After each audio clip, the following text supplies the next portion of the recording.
Dok, Mana suaranya?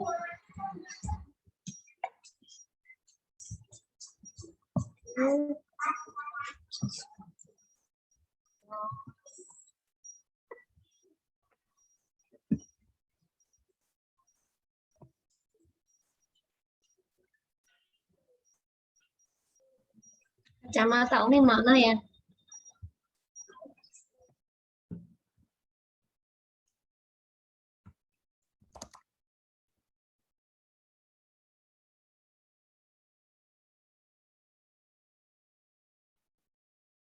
lagi connect sound ya teman-teman sebentar.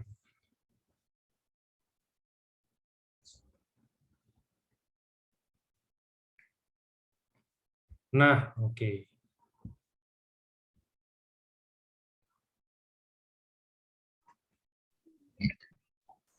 Selamat sore semua.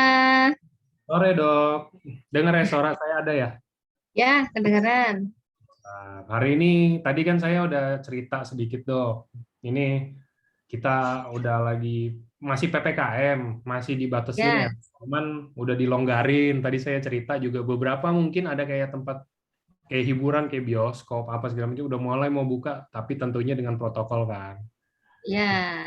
Dan sekarang mungkin kalau dari sisi dokter boleh nggak dok dicerita? Kalau misalkan kita lagi ini new normal ya kita bilangnya, maksudnya udah lagi menurun COVID-nya, tapi yang kita harus lakuin ini kan pasti ada yang beda dong dibandingin yang sebelumnya. Apa Ya, kira-kira apa yang harus kita konsumsi mungkin, apa yang harus kita jaga dan lain-lainnya. ya. Nah, saya carikan file saya dulu.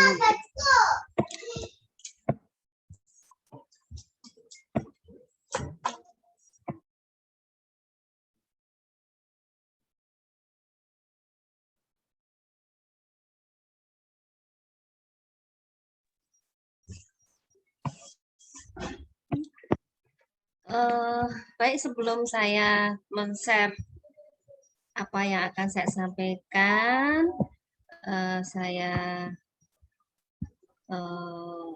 ucapkan selamat datang pada Bapak Ibu yang ikut mendengarkan sharing kita hari ini.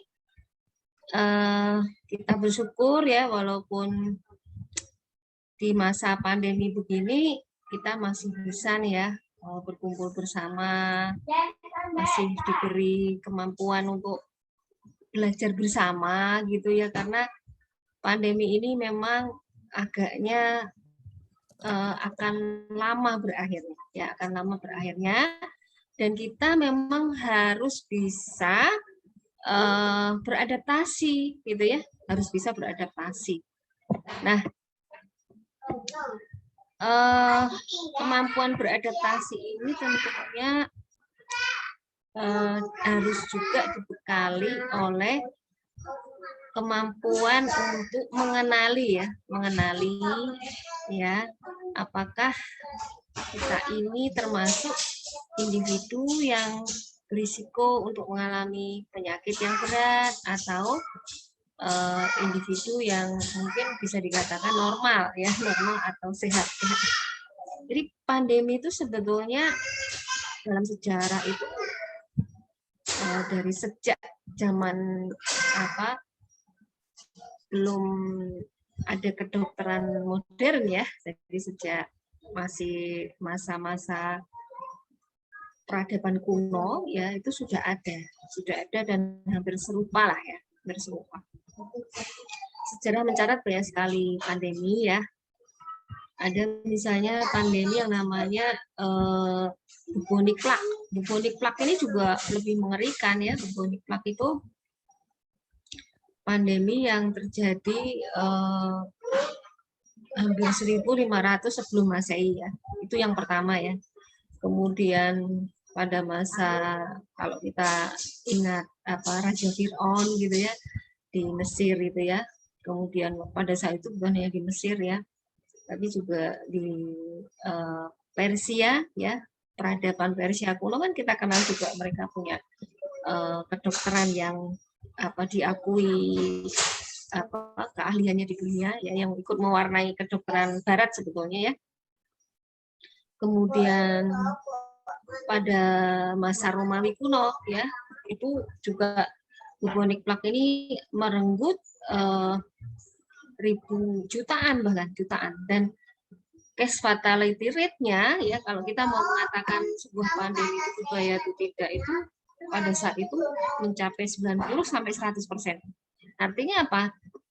Orang kalau kena ya itu kemungkinan untuk sembuh tuh hampir 0% ya, hampir 0%. Jadi orang nggak udah kena misalnya hari ini kena gitu ya, kemungkinan 3 sampai 4 hari itu dia ditemukan meninggal gitu ya. Itu zaman bubonic plague. Ya, gejalanya juga hampir menyerupai dengan saat ini, cuma lebih parah ya. Pada saat itu selain demam, ada batuk dan sesak napas, juga ada batuk darah ya. Jadi dan keluar yang namanya benjolan-benjolan dari tubuhnya. Dan benjolan ini bukan hanya sekedar benjolan itu utuh gitu ya. Benjolan itu akan menghitam, lama-lama akhirnya akan pecah, sehingga orang yang meninggal karena bubonic plague itu meninggalnya itu mengerikan sekali. Jadi seperti darah yang keluar dari semua benjolannya itu. Nah, pada masa itu terjadi ya seperti sekarang ini ya.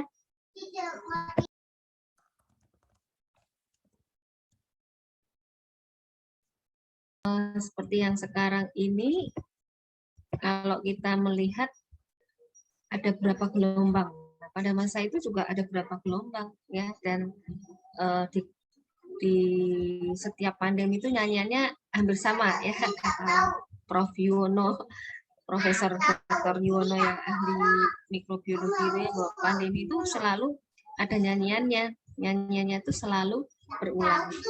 Nah, nyanyian pandemi itu sangat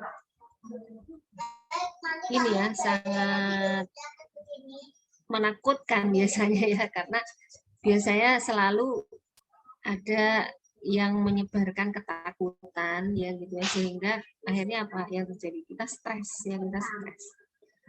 Nah, yang utama sebetulnya mengendalikan stres ya, karena ada beberapa faktor yang nanti akan saya sampaikan di sini, cuma slide-nya kok nggak ketemu ini, saya bingung nyari slide-nya. Apa namanya yang menyebabkan akhirnya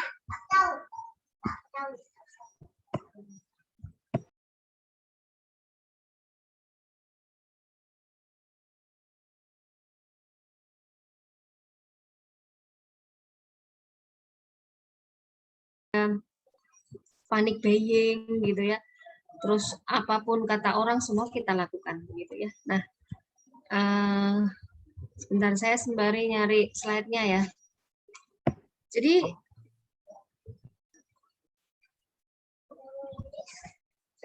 memang yang utama adalah mengendalikan faktor pikiran ya, faktor pikiran. Kita nggak boleh mendengar banyak cerita-cerita horor ya tentang pandemi ya.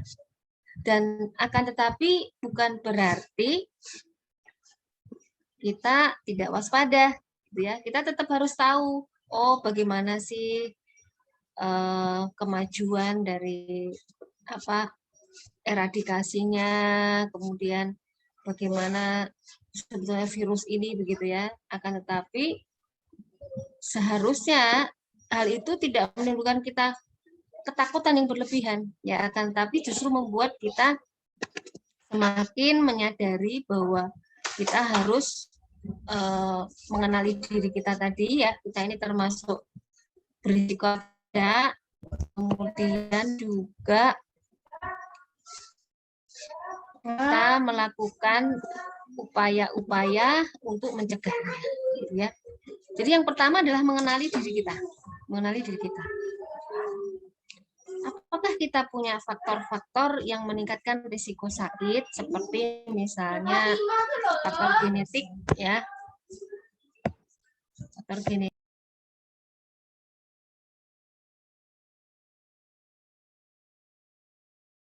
Kemudian faktor apa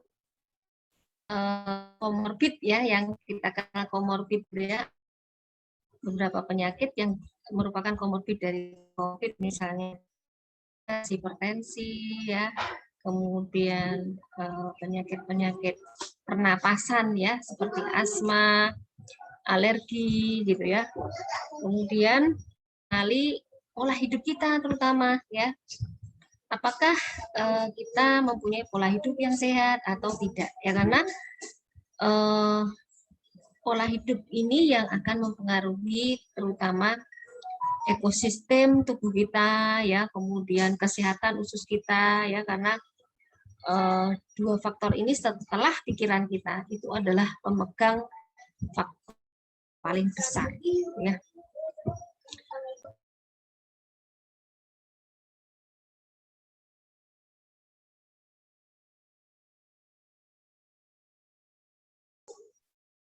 Saya carikan slide seadanya aja ya. Ini kok tidak keluar.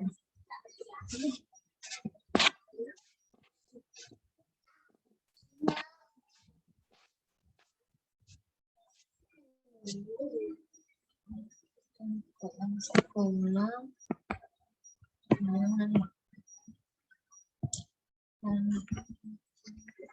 Pembukaan sekolah.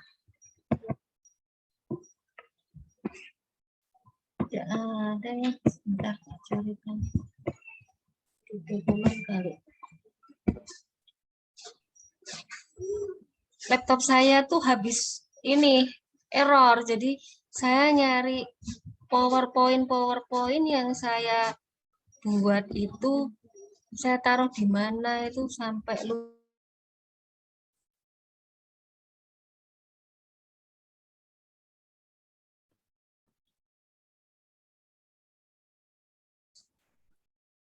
lupa saya. Presentasi webinar yang kemarin belum sempat saya berikan ke Pak Angga ya. Yang Pak, saya filenya di mana? Yang terakhir ya. coba sebentar saya cek.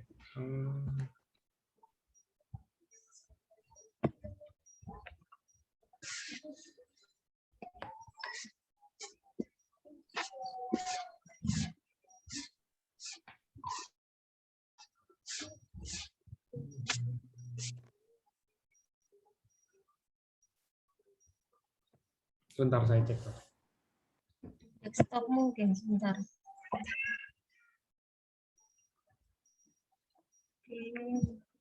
Desktop. Cancer, COVID, and penguatan imun di masa pandemi. Open. Bentar ya.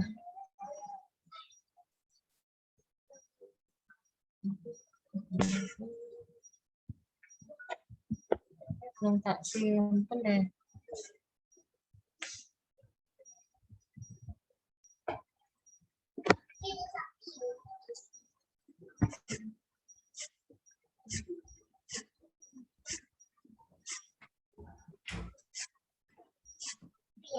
Saya kasih seadanya aja ya. Boleh dok, ini saya juga lagi dokter yang terakhir dokter kasih superfood. Superfood. Nanti superfood saya ada juga. Sebentar. Share.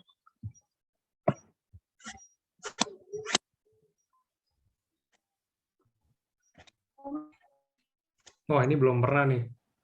Materi. Pernah? Belum. Oh. Mantap. Sebentar ya.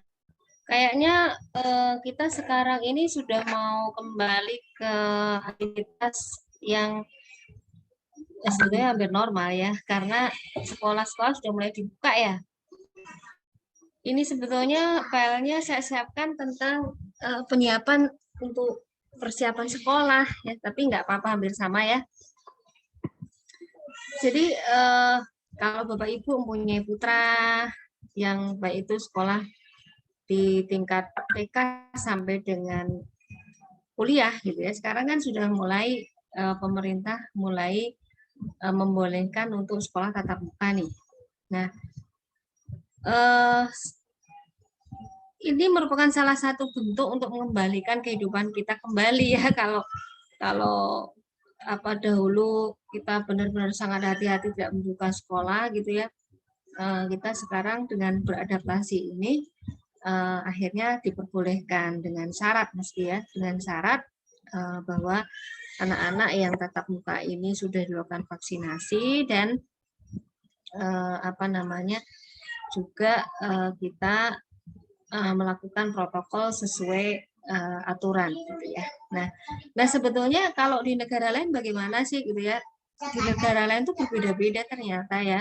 Di Amerika sendiri yang angka kejadian cukup tinggi gitu ya. CDC sudah mulai membolehkan tuh bahkan sebelum vaksinasi dicanangkan ya. Karena apa? Karena ternyata ada banyak bukti yang membuktikan bahwa anak-anak itu cenderung mempunyai risiko yang rendah untuk mengalami penyakit ya. Jadi Bapak Ibu nggak perlu khawatir kalau misalnya anak-anak harus sekolah ya, karena memang sebenarnya seperti itu. Dan kalau kita normal pun sebetulnya dari dulu kebanyakan orang yang normal itu kalaupun mengalami penyakit akan mengalami risiko yang rendah, terutama kalau mereka pola hidupnya memang baik gitu ya, pola hidupnya baik, kesehatan khususnya baik. Nah ini beberapa strategi yang kita harapkan bisa kita tiru juga ya pada masa adaptasi ini ya. Jadi memang yang utama adalah ya kalau kita di tempat umum ya, atau di tempat di mana di situ banyak orang ya, dimana paling tidak kita harus menjaga jarak kita dengan orang yang asing gitu ya, orang yang asing, kemudian kita tidak mengenalnya sama sekali gitu ya, apakah dia itu sehat atau tidak gitu ya, karena yang utama adalah sehat tidaknya orang itu ya. Kemudian yang lainnya ada banyak strategi sebetulnya ya, misalnya tentang penggunaan masker atau alat pelindung lain atau hand sanitizer gitu ya. Nah, dari beberapa negara itu ternyata berbeda-beda ya. Dan salah satu contohnya misalnya di Swedia ya. Swedia itu dari awal pandemi itu memperbolehkan masyarakatnya itu untuk yang sehat ya, asal dipastikan sehat, dia beraktivitas di luar boleh ya, mau piknik, mau main di lapangan ya, main di taman gitu boleh gitu ya, asal dia sehat. Nah yang tidak boleh keluar yang begitu di kerumunan gitu ya, nah itu orang yang sakit memang dia harus di rumah gitu. Maka di sana ada pengecekan kesehatan yang rutin ya gitu ya. Jadi memang pemerintah tuh memperhatikan sekali kesehatan ya. Kemudian juga ya negara maju ya, jadi kebutuhan dasar tentunya sangat diperhatikan oleh negara ya. Pola hidupnya mungkin juga edukasi pola hidup sehat itu mungkin sudah sangat baik di sana ya. Kemudian untuk kebijakan memakai masker ya, beberapa negara juga berbeda-beda ya. Kita lihat aja di sini ya, misalnya pada saat sekolah. Pada saat sekolah ini saya ambil dari satu studi literatur yang evidence-nya itu paling tinggi ya. Kalau dalam dunia kedokteran yang namanya evidence bukti ya, bukti. Kita kalau mau ngomong itu kan harus ada bukti ilmiahnya gitu ya. Yang paling tinggi itu adalah penelitian meta-analisis ya. Jadi ini penelitian meta-analisis yang dilakukan di beberapa negara tentang pembukaan dan penutupan sekolah ya. Nah, ternyata kita lihat di sini ya, banyak sekali negara yang sudah membuka sejak September 2020 padahal kasusnya masih tinggi ya. Ini banyak sekali negara di Eropa rata-rata, ya. Terutama yang paling menarik bagi saya itu Swedia itu ya, luar biasa itu Swedia. Nah ini Swedia itu bahkan sejak awal pandemi itu berani membuka, gitu ya. Nah ini nih yang kadang membuat kita bingung ya, penggunaan masker. Penggunaan masker, kita pernah nih melihat banyak perbedaan pendapat ya di Indonesia sendiri ya, misalnya antara tadinya Menteri Kesehatan periode sebelum periode kali ini ya, Dr. Terawan itu kan pernah mengatakan bahwa menggunakan masker itu hanya untuk yang sakit, kalau yang sehat ya asal kita bisa menjaga jarak ya nggak perlu gitu ya. Jadi apa yang dia sampaikan pada waktu itu tentu ada dasarnya ya, bukan sembarang pernyataan. Masa sekelas Menteri Kesehatan saat itu mau ngomong sembarangan kan gitu. Dan benar ternyata di sini di beberapa negara juga kebijakannya macam-macam ya, karena di sini ternyata ada kebijakan penggunaan masker itu kalau di sekolah terutama ya. Kalau untuk orang dewasa, misalnya di Prancis nih yang ketat ya, di Prancis itu ketat, jadi di situ diwajibkan baik itu di dalam ruangan maupun di luar ruangan ya. Akan tapi untuk anak-anak tidak diwajibkan ya, terutama untuk anak yang masih kecil yang primary school itu tidak direkomendasikan bahkan ya. Jadi Bapak Ibu kalau membawa anak-anak ke tempat umum gitu ya, itu kita harus memperhatikan anak itu dia butuh oksigen yang banyak ya. Dengan menggunakan masker itu yang ditakutkan salah satunya karena saturasi oksigen menurunnya. Nah itu jadi makanya mereka kalau memang harus dibawakan masker, mending maskernya itu seperlunya saja gitu ya, dan tiap 3 sampai 4 jam dilepas atau diganti. Lebih baik menggunakan face shield ya, face shield gitu ya. Jadi supaya dia bernapasnya tidak terganggu ya. Jadi kalau kita lihat di sini banyak perbedaan. Jadi memang karena dasarnya masing-masing ada sendiri-sendiri gitu ya. Nah, jadi dalam hal ini terkadang mempengaruhi stres juga kita ya, melihat ada perbedaan seperti ini mempengaruhi kita mengambil sikap bagaimana ya pada orang yang misalnya tidak taat protokol kesehatan karena dia nggak pakai masker gitu ya, kita pengennya marah aja gitu ya.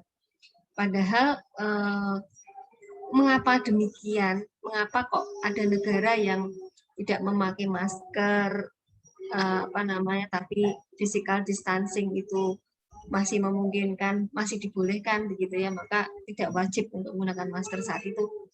Itu salah satunya karena alasan bahwa ada orang-orang yang tidak bisa memakai masker ya. Karena apa? Dia punya alergi, dia punya penyakit yang kalau dia memakai masker itu tentu akan mengganggu pernapasan dan akan meningkatkan kemampuan kembang kempis parunya gitu ya. Jadi menurunkan kemampuan kembang kempis parunya. Ada orang-orang yang sudah punya penyakit paru ya. Nah, jadi kita harus mulai bukan hanya mengenali diri kita tadi ya, tapi juga mentolerir ya pilihan-pilihan orang lain. Jadi jangan terlalu, dia kok begini, saya kalau harus taat seperti ini kok dia begitu gitu. Jangan terlalu banyak konflik dengan orang lain ya, kita berusaha mentolerir perbedaan-perbedaan sehingga tidak stres ya. Nggak perlulah marah sama orang lain karena dia nggak pakai masker atau gitu ya. Jadi kita harus menjaga pikiran kita positif ya. Sama kayak membuka sekolah, ada orang tua yang sangat parno sekali, stres sekali kalau anaknya mau masuk sekolah gitu ya. Padahal kita kasihan sekali dengan anak ya kalau mereka sampai tidak masuk sekolah lama ya. Banyak problema yang lebih besar lagi, problema sosial ya, yang fenomenanya itu seperti gunung es ya. Banyak perceraian, banyak KDRT, kemudian banyak bahkan pelecehan seksual terhadap anak gitu ya, karena anak yang harus mendapatkan pendidikan di sekolah, dia bertemu dengan orang tua yang tadinya kebiasaannya bekerja, nggak pernah mendengar misalnya tangisan anak gitu ya, jadinya stres. Semua orang tua yang stres bisa menimbulkan banyak masalah sosial bagi keluarganya gitu ya. Maka memang ada baiknya sekolah itu harus segera dibuka gitu ya, apalagi kalau semuanya dengan daring itu kan juga selain tidak efektif ya, juga tidak efisien secara ekonomi ya, karena tidak semua orang bisa mengakses internet ya. Nah, ini contoh-contoh aja ya, bahwa ternyata memang ada perbedaan pendapat, bahkan dalam hal jarak aja berbeda-beda ya penetapannya. Misalnya di tempat kerumunan atau di dalam ruangan gitu ya, jaraknya berapa sih antar murid, antar guru gitu ya, ternyata berbeda-beda dan memang belum ada kepastian ya, memang yang paling aman tuh bagaimana sih gitu ya. Tapi setidaknya kita tahu bahwa sebenarnya dalam penularan penyakit yang utama adalah tadi menjaga diri kita sendiri ya, menjaga diri kita sendiri, karena faktor-faktor penyebab penyakit itu ada banyak faktor yang terutama dari diri kita. Nah, ini contoh penggunaan masker tadi ya, nanti bisa diberikan ya Pak Angga ya, kalau misalnya mau tahu. Jadi orang tua yang terutama punya anak-anak sekolah ini ya. Nah, secara umum apa sih yang harus kita terapkan gitu ya. Jadi memang tadi menjaga jarak, jangan terlalu padat ya. Etika batuk dan bersin harus benar-benar diajarkan dengan baik ya. Kita juga melakukan etika itu ya. Higien sanitasi yang baik ya. Kalau dalam Islam itu ada namanya wudhu ya. Wudhu itu sebenarnya kalau kita bisa menjaga wudhu dalam satu hari itu sebenarnya kita insya Allah akan dijaga ya, karena gerakan-gerakan wudhu, kemudian air wudhu itu sendiri, apalagi tambahi doa, itu merupakan salah satu yang bisa meningkatkan higien dan sanitasi kita, ketimbang kalau kita tiap hari pakai antiseptik ya. Antiseptik, sabun terlalu sering itu juga akan menimbulkan ketidakseimbangan dari ekosistem kulit kita ya. Maka kalau mau mencari antiseptik ya, carilah antiseptik dan sabun yang ramah terhadap ekosistem kita ya. Kemudian desain rumah nih yang penting pada masa pandemi ya. Usahakan ventilasi, pencahayaan, kebersihan dan disinfeksinya baik. Bukan berarti kita harus menyemprotkan disinfektan yang mengandung antibakteri atau bakterisidal yang bisa justru menimbulkan efek samping nanti ya. Kita bisa menggunakan bahkan dari apa yang kita bikin sendiri ya. Misalnya apa? Dari sampah-sampah dapur kita. Ya, saya sering mengajarkan pada masyarakat tentang bagaimana menggunakan sampah dapur kita olah menjadi bahan yang bisa kita gunakan sebagai pengganti sabun, pengganti pel, bahkan pengganti pengharum ruangan gitu ya. Dan itu punya sifat dia meningkatkan bakteri baik dalam lingkungan kita gitu ya. Selain itu, dengan menempatkan ruang-ruang hijau di dalam rumah ya. Kita misalnya punya ruang keluarga gitu ya. Ruang keluarga kita itu kita beri pot-pot ya, tanaman-tanaman yang dia bersifat memfilter udara. Jadi nggak perlu kita beli HEPA filter yang mahal-mahal ya. HEPA filter yang mahal-mahal itu kan hanya menyaring ya, dia tidak memproduksi oksigen gitu ya. Kalau itu tumbuhan ya, salah satu riset saya itu sebenarnya tentang bagaimana tumbuhan membersihkan udara dari pencemaran yang bersifat karsinogenik seperti formalin ya, kemudian silen ya, itu bahan-bahan B3 yang berbahaya. Kalau itu ada dalam rumah kita, dan yang menyedihkan itu ada dalam cat tembok, ada dalam fitur gitu ya. Bahkan sekelas merkuri itu ada di apa ruangan kita kalau kita masih pakai lampu yang apa lampu halogen itu loh, yang lampu neon gitu ya. Lampu neon itu rata-rata dia masih menggunakan merkuri. Nah, maka ganti lampu dengan lampu yang lebih sehat ya, dengan lampu LED ya. Kemudian tadi menaruh pot-pot misalnya bunga yang dia malam memproduksi oksigen. Bunga yang malam produksi oksigen contohnya apa? Ada aloe vera, kemudian sansevieria atau lidah mertua ya. Kemudian spider plant itu yang dia daunnya seperti tali, panjang-panjang, warnanya putih sama kadang hijau, ada yang pink gitu ya. Kemudian beringin, pohon beringin bagus ya, pohon beringin, bonsai beringin ya itu bagus. Kemudian banyak lagi sebetulnya bunga-bunga itu bisa dicari nanti ya, yang bisa ditaruh dalam ruangan dan produksi oksigen pada malam hari, dan dia punya sifat membersihkan udara.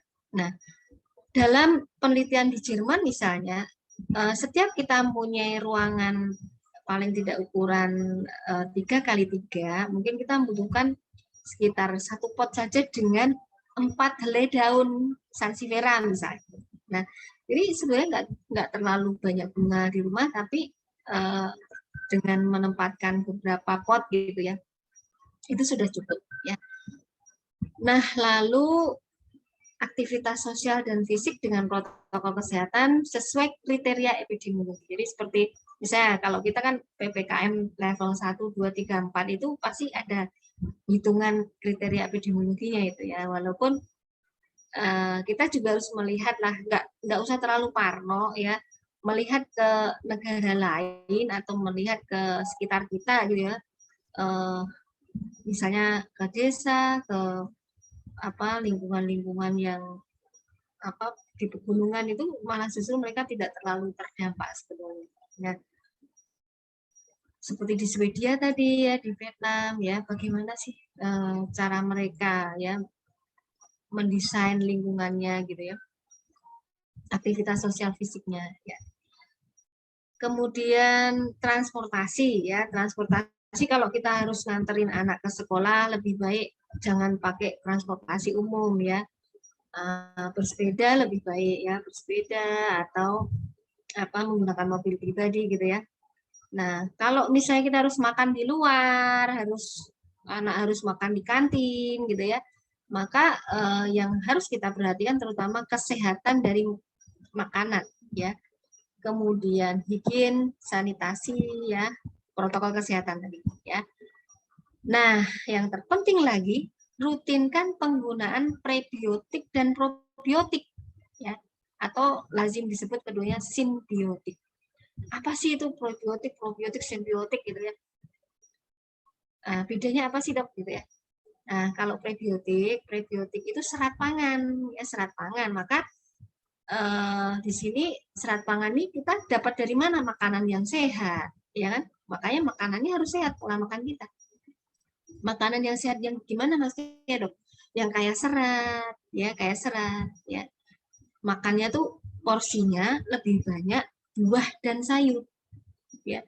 Dan buah itu sebelum makan ya, jangan setelah makan, ya. Sebelum makan buah itu, ya. Porsinya seberapa sih dok? Porsinya setengah porsi. Ya, setengah porsi piring ya. Misalnya piring ini kita ibaratkan piring bulat gitu ya. Nah, itu bentuk T, kita bagi menjadi bentuk T ya.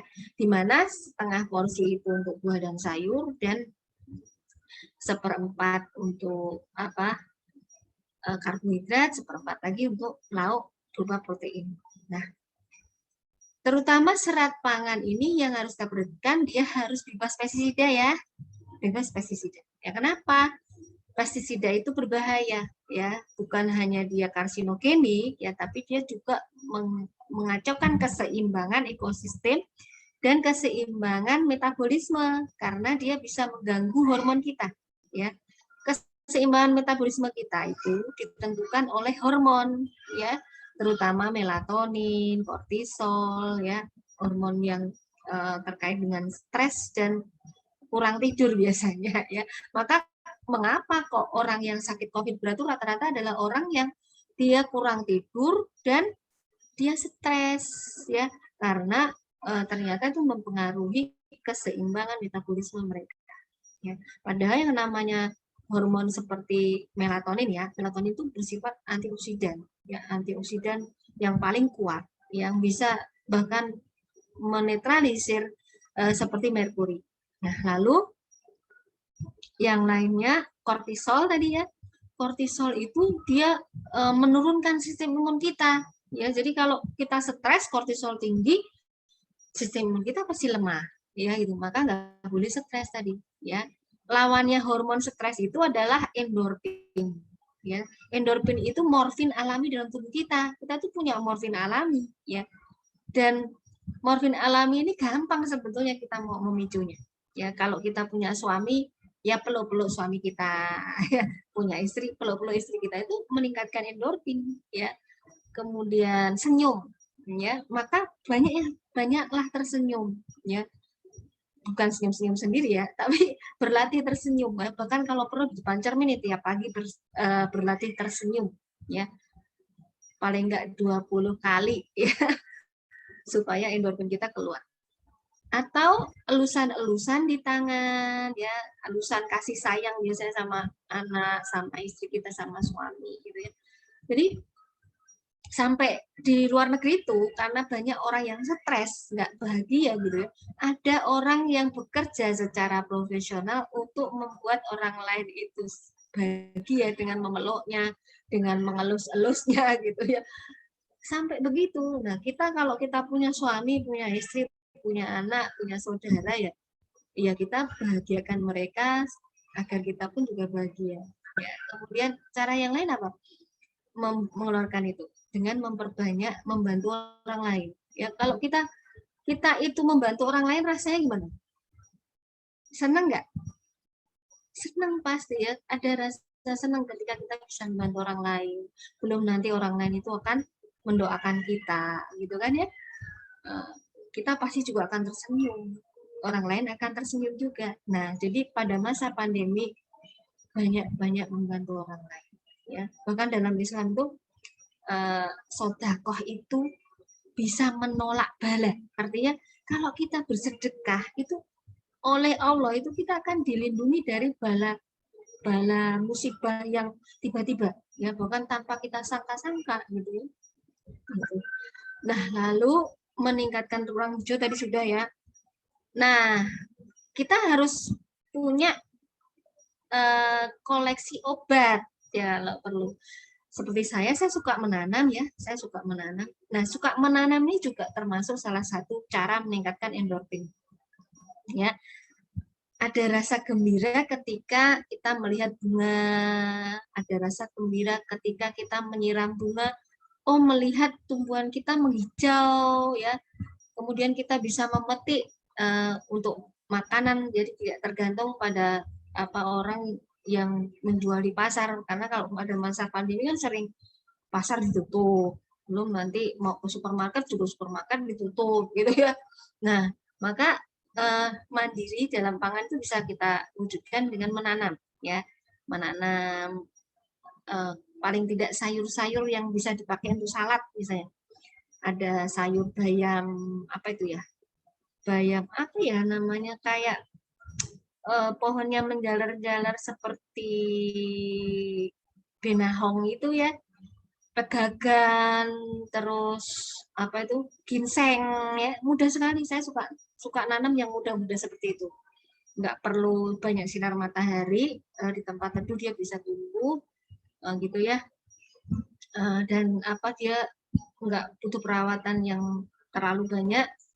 Itu dimakan dengan apapun enak, ya. Bahkan nggak usah tumis, nggak usah cukup dimakan gitu aja seperti salad, gitu, ya.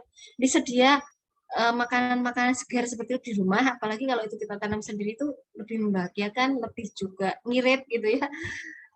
Kemudian apa namanya, herbal tadi ya, herbal empon-empon seperti jahe, serai, kencur, temulawak, bumbu dapur lah ya, harus sedia di rumah karena itu pertolongan pertama kita ya. Bahkan seperti bawang merah dan minyak. Minyak apa? Minyak zaitun, minyak kayu putih. Ya kita harus punya apa koleksi obat-obatan seperti itu di rumah. Ya, seperti sekolah juga harusnya seperti itu ya. Sekolah harus menyediakan UKS di mana dia punya obat-obatan darurat ya. Dan kalau itu pandemi yang terkait sama sesuatu yang menyesakkan dada ya, menimbulkan sesak di dada, kita harus sedia alat yang bisa menjadi pertolongan pertama ketika kita sesak napas tentunya ya.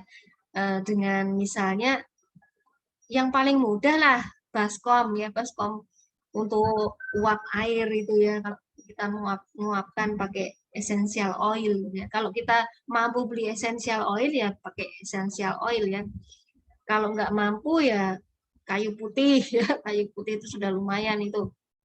Minyak cengkeh ya. Karena essential oil rata-rata harga mahal kalau dia murni ya. Kemudian tabung oksigen kalau memang kita punya riwayat misalnya asma ya, karena COVID itu sebenarnya lebih mirip pada sindrom seperti asma ini ya, karena otopsi dibuktikan bahwa ternyata radang pada paru itu lebih karena respon imun orang itu yang lebih bersensitif pada komponen protein dari virus ya, bukan karena serangan virus yang langsung pada sel paru ya. Nah, jadi lalu ada yang disebut HPOT ya. Jadi kalau kita punya penyakit paru yang kronik gitu ya, atau punya penyakit kronik seperti diabetes, hipertensi yang merupakan komorbid itu, untuk meningkatkan oksigenasi tubuh kita, merangsang stem sel ya, itu kita bisa melakukan aktivitas aerobik ya, saya berenang ya, kemudian apa namanya olahraga aerobik yang lain ya, menggunakan sepeda statik misalnya, atau HBOT ini ya. HBOT itu apa?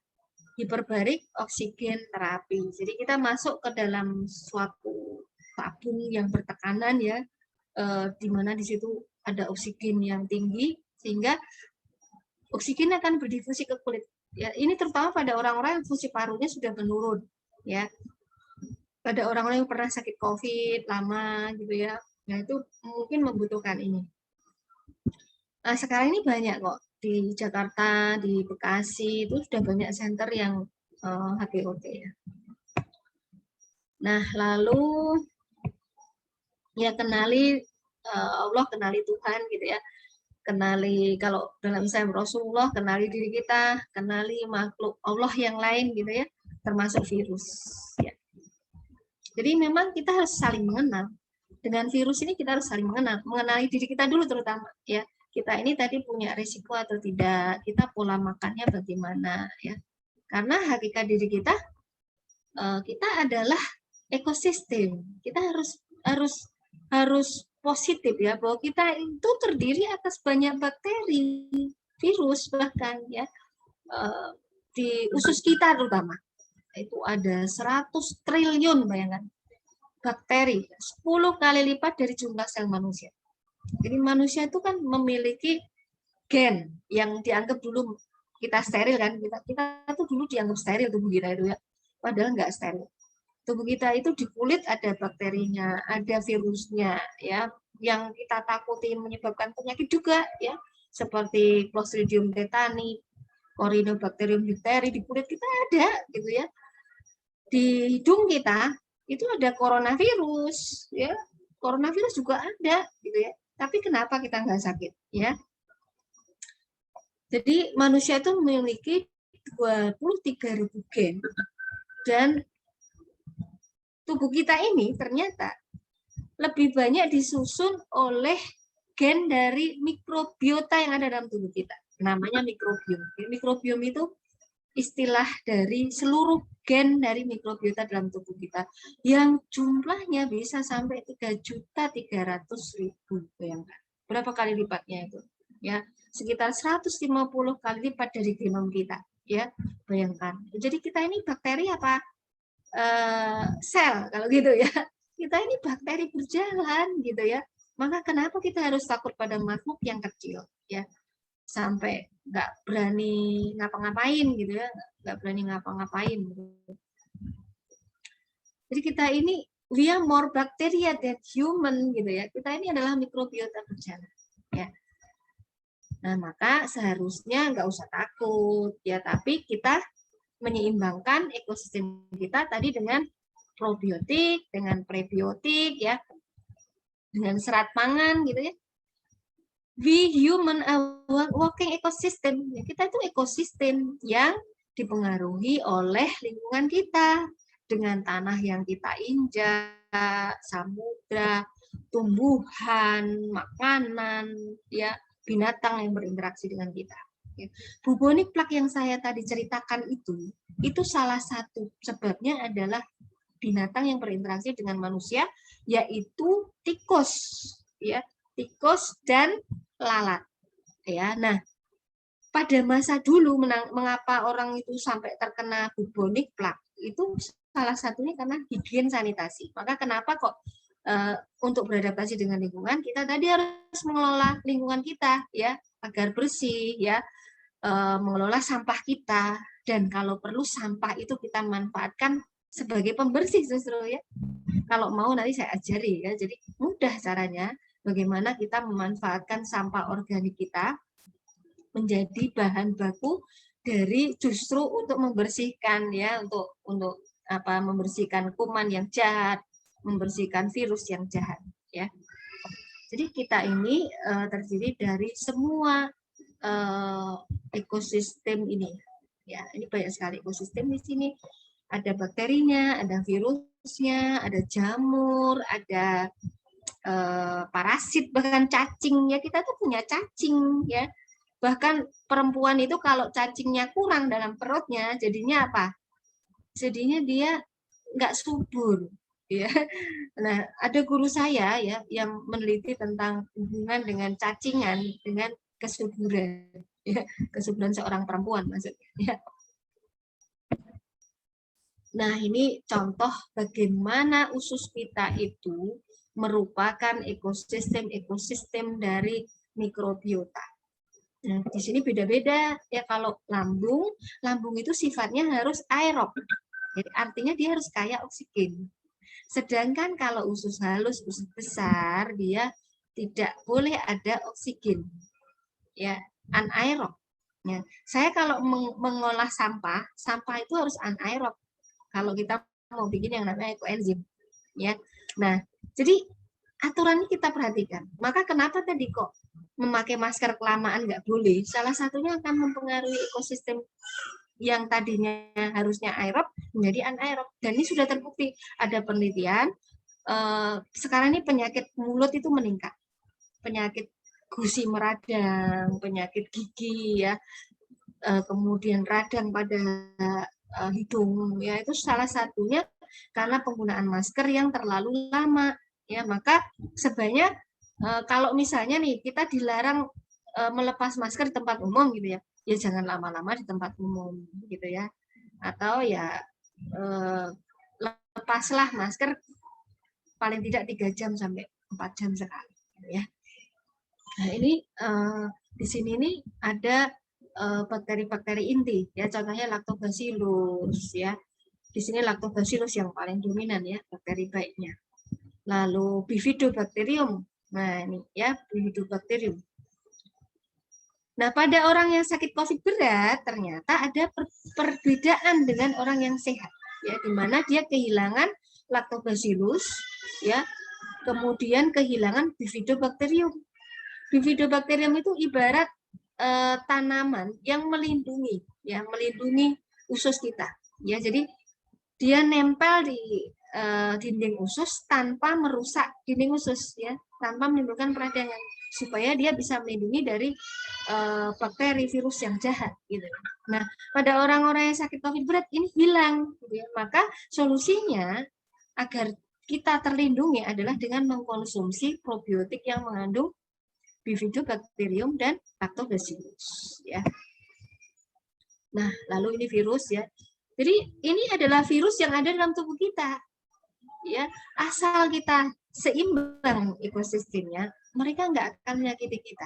Ya, maka tugasnya kita sekarang ini pada masa beradaptasi adalah menjaga keseimbangan. Jangan kita rusak keseimbangan kita dengan pola hidup yang jelek, pola makan yang tidak sehat. Ya, karena yang paling merusak itu sebenarnya pola hidup dan pola makan kita, gitu ya. Misalnya tadi kurang tidur, ya, kemudian tidak pernah olahraga, makanannya nggak sehat, gitu ya. Nah, ini perhatikan di sini, kita punya yang namanya coronavirus, ya, kita punya, gitu ya. Tapi ini dianggap jinak, tidak menyakiti kita. Nah, faktor yang menjadikan kita sakit, yang utama adalah pikiran, ya. Maka jaga pikiran kita, jaga otak kita, ya. Jangan sampai stres, jangan sampai negatif thinking terus sama orang, ya. Itu akan bikin kita stres, imun kita menurun, ya, karena pengatur hormon itu ada di otak, ya, pengatur hormon itu ada di otak. Nah, lalu mikrobiota, ya, di sini mikrobiota tadi, ya, ekosistem di kulit, ekosistem di hidung, ekosistem di mulut, ekosistem di usus, dan keutuhan dari usus, ya, karena apa? Usus itu adalah ekosistem yang terbesar, ya. Selain itu di sana itu banyak organ neuroendokrin, ya, yang mengatur fungsi syaraf dan mengatur hormon. Ya, bahkan yang namanya usus buntu itu berguna, dia tuh seperti lumbung. Kalau kita kehabisan bakteri, usus buntu itu dia berperan sebagai apa namanya sumber-sumber bakteri sebenarnya. Maka kalau orang sudah kehilangan usus buntu, dia kehilangan lumbungnya, ya, maka jangan dianggap sepele, ya, usus buntu itu, ya. Nah, karena di sini dia akan mempengaruhi otak, ya, akan mempengaruhi seluruh sistem tubuh kita, ya. Orang kalau ususnya sudah bocor-bocor, gitu ya, dia bisa mudah mengalami keracunan. Dia tuh seperti meracuni dirinya sendiri. Apapun yang masuk ususnya, dia akan menjadi racun ke dalam tubuhnya. Nah, maka mengapa kita bisa sakit, ya? Sakit itu karena hampir semua penyakit itu adalah kebiasaan-kebiasaan kita, ya, terakumulasi. Jadi sakit itu adalah kegagalan tubuh kita menyingkirkan agen penyakit. Kita gagal untuk wahing tahu enggak? Bersin, ya. Bersin itu kita harus bersyukur. Kalau dalam Islam, kalau orang bersin itu apa? Mengucapkan alhamdulillah. Yang mendengarkan orang bersin memberi apa doa kebaikan namanya yarhamukallah, lalu yang bersin lagi memberi doa juga untuk yang apa menjawab bersinnya gitu ya, dikumullah wa yusli balakum begitu, ya. Nah, karena bersin itu adalah menyingkirkan apa namanya lendir-lendir dan apa bakteri dan virus yang ada dalam tubuh kita. Nah, lalu juga racun, ya, racun dan toksin yang sebentar, ya.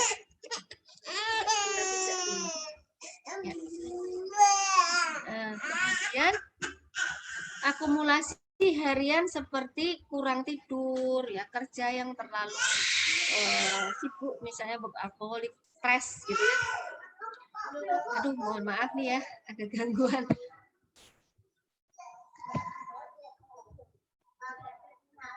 Maka nggak boleh kita itu kurang tidur, terutama, ya, kurang tidur, karena tidur itu ibaratnya kalau kita mobil, ya, mobilnya nggak pernah masuk bengkel, nggak pernah ganti oli, ya, tidur itu akan mengeluarkan hormon-hormon yang berfungsi untuk memperbaiki sel kita.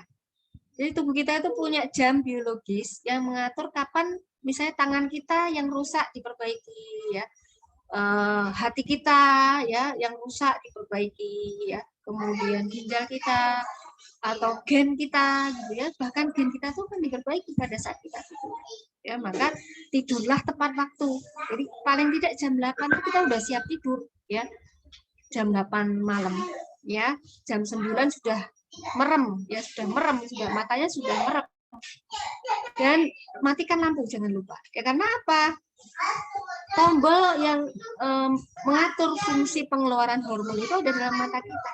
Kalau mata kita melek atau kena cahaya, maka dia tidak akan diproduksi. Ya, dia kadarnya akan sangat rendah. Jam 10 malam dia tuh sudah harus memuncak gitu ya. Kalau jam 10 malam kita nggak tidur, itu artinya kita sudah kehilangan hormon. Ya, maka tidur jam 8 paling tidak sudah siap ya. Lampu matikan, ritual kalau perempuan biasanya pakai skincare gitu-gitu tuh jam 8, jangan jam 9 baru ritual begitu ya. Nah, makan malam jangan lebih dari jam 7 malam karena nanti konsentrasi darah itu akan tertuju ke perut kalau misalnya kita makan yang berat-berat terutama malam hari ya.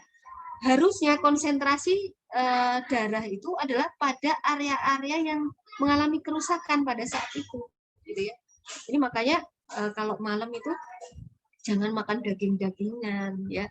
Kalau mau makan daging sebaiknya siang ya. Dan makan tuh harus teratur, ikuti jam biologisnya ya. Ada masa di mana hormon lapar kita dikeluarkan. Namanya hormon grelin ya. Kalau kita lapar tuh karena pengeluaran hormon grelin. Kalau kita kenyang yang mengatur namanya hormon leptin. Nah, kenyang dan lapar kita itu ada jamnya ya, misalnya jam 6 pagi ya, pada saat itu kita harus sarapan ya. Siang jam 11 atau jam 12 sampai 11 sampai jam 1 misalnya.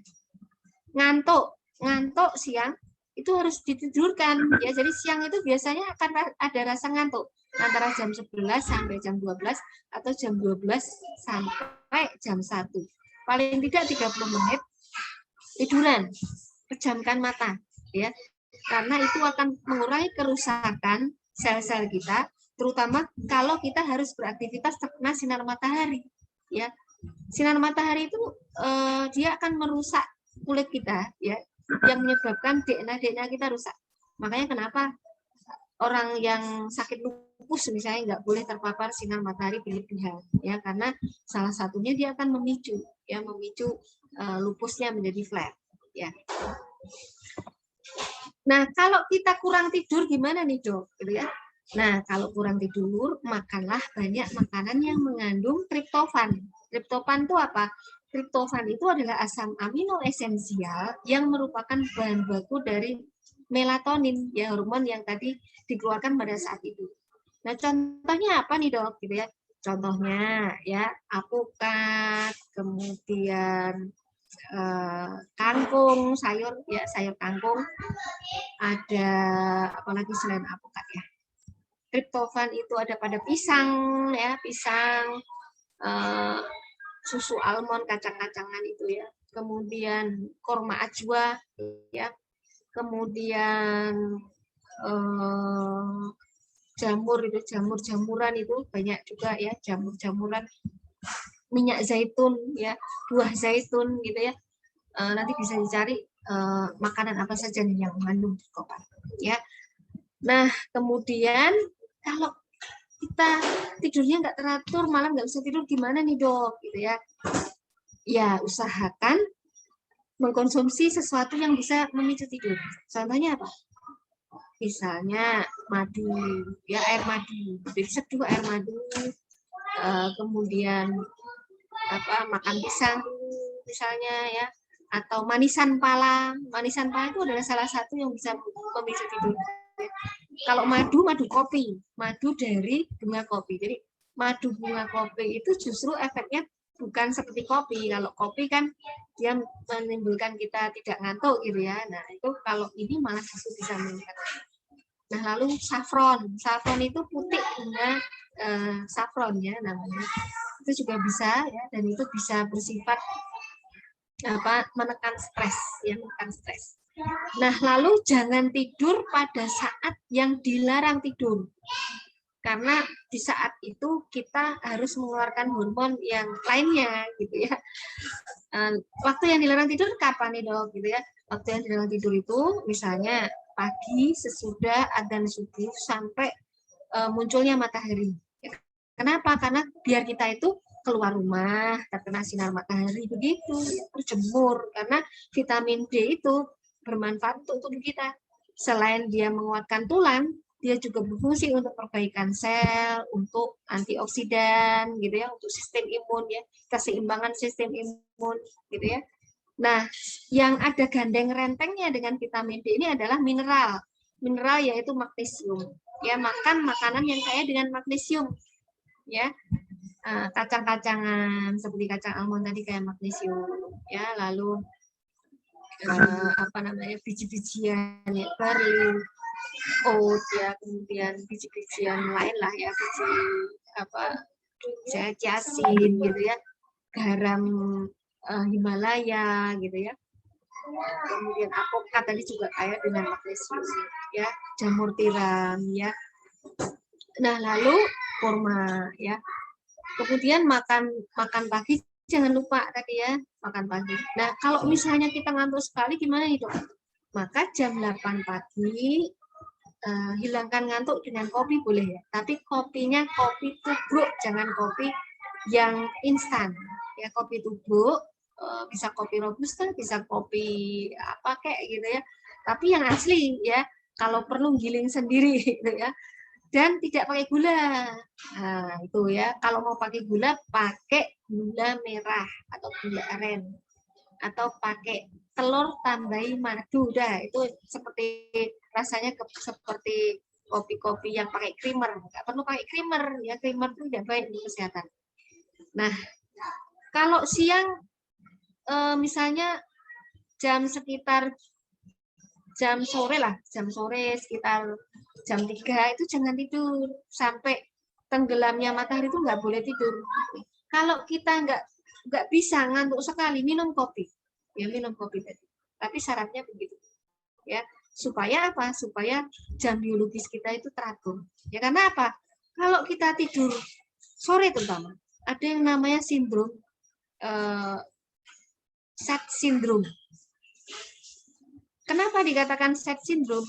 Karena orang-orang yang tidur sore, kebanyakan tidur sore, dia akan mengalami disorientasi dan stres, depresi, ya, karena pengeluaran hormon kortisol yang tinggi.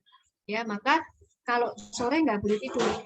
Lebih baik nyari aktivitas apa, kayak minum kopi silakan, tapi sebelum jam 5 loh ya. Kalau lebih dari jam 5 nanti mengganggu tidur malam, ya. Nah, lalu kebutuhan air. Nah, kalau kita mau minum kopi, ingat nih, kopi itu dia bersifat diuretik ya, mengeluarkan air, maka harus diimbangi dengan minum air putih ya. Minum air putih paling tidak, kalau kita minum 1 gelas kopi diimbangi dengan 5 gelas air biar tidak dehidrasi ya. Terus tidak boleh stres ya, maka tadi latihan senyum ya. Senyum ya, membahagiakan orang lain, berkebun ya, cari kegiatan-kegiatan yang membuat kita itu tidak hanya berpikir tentang data statistik lah ya gitu ya, liatin ini hari ini berapa nih kasus positif, hari ini yang mati berapa nih, hari ini yang yang positif mati apalagi ya, yang sembuh nggak dilihat yang sembuh ya. Kalau kita lihat data itu harus pinter ya, lihat yang sembuh berapa ya, berapa persen sih ya. Kalau dibandingkan bubonic plague nggak ada artinya ya, pandemi ya. Ini sedunia aja case fatality rate-nya paling hanya sekitar 2 ya. Di Indonesia mungkin yang tinggi 3% ya. Itu pun sebetulnya beberapa penelitian menunjukkan sebetulnya bukan karena virusnya gitu, bukan karena virus, tapi karena mungkin protokol-protokol yang harus disesuaikan ya, dan adanya kepanikan di Indonesia yang membuat masyarakat itu mudah sekali terpengaruh oleh broadcast obat yang tidak rasional ya. Bayangkan saja azitromisin ya, yang sekarang ini dilarang oleh WHO ya, remdesivir yang dilarang oleh WHO, dan itu harus dengan pengawasan yang ketat karena itu belum terbukti secara efektif gitu ya, mengobati gitu ya. Itu baru taraf penelitian gitu ya. Itu bisa dijumpai dan bisa dibeli tanpa resep. Dan kalau kita lihat broadcast di WA, dosisnya itu sangat berbeda dengan yang diberikan dokter. Bayangkan, masyarakat bisa beli sendiri, tanpa pengawasan, tanpa resep, dosisnya overdosis. Kira-kira apa yang terjadi? Ya, rusak, ya, matilah, gitu ya. Jadi kematian-kematian yang tempo hari banyak itu mungkin harus dilihat lagi, gitu ya. Ini benar karena virusnya atau karena pengobatan, ya. Nah, seimbang kalau dalam kacamata tradisional Chinese medicine, yin dan yang. Ya, kalau dalam bahasa medis homeostasis, ya, sensing atau equilibrium, ya, di mana di sini harusnya kita kalau sehat kita punya bakteri inti yang seimbang, ya. Kita punya core genom namanya. Genom inti, ya. Bakteri yang inti harus ada adalah Bifidobacterium dan Lactobacillus, ya. Maka kita harus memastikan bahwa kita tidak kekurangan ini. Nah, dari mana, Dok? Kita cari nih bakteri gini. Kita kan nggak bisa pakai mikroskop, kita nggak punya mikroskop, lihatnya gimana? Ya gampang aja cari suplemen yang mengandung ini kan gitu, atau makanan fungsional yang mengandung ini, ya. Gitu ya, cukup misalnya sekali sehari atau 2 kali sehari kita konsumsi tergantung tadi risiko kita. Jadi kenali risiko kita tadi. Kalau kita ya sehat-sehat saja untuk maintenance ya 1 kali sehari. Sampai ada iklannya tuh ya, yang biasa itu cintailah ususmu gitu ya. Tapi cintailah ususmu itu dia hanya mengandung lactobacillus ya, ya. Dan itu lactobacillus dari Sirota ya, spesies Sirota. Nah, kalau tidak terjadi keseimbangan, penyakit itu banyak sekali ya, bukan hanya COVID ya. Jadi jangan hanya terpaku pada COVID ya. Ada banyak penyakit lain yang harus kita takuti juga kalau kita mau takut ya. Makanya sebetulnya jangan takut, tapi waspada ya, waspada. Ada IBD ini ya, IBD ini juga mengerikan loh ya. Jadi kalau orang punya IBD itu makan kena gluten sedikit saja, udah rasanya pasti akan merana dia. Kenapa?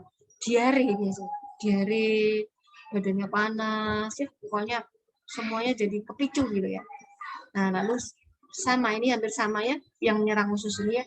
Nah, lalu yang di ekstra intestinal misalnya tadi lupus, asma ya, autis ya, diabetes gitu ya. Nah, ini penyebab ketidakseimbangan ekosistem harus kita perhatikan.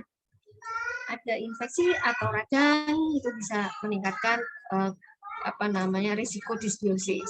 Ya, lalu makanan yang tidak sehat, junk food, ya, terkena pestisida. Nah, itu makanya makanan itu harus organik. Nah, gimana nih Dok? Saya nggak mampu beli sayuran organik. Sayuran organik kan mahal.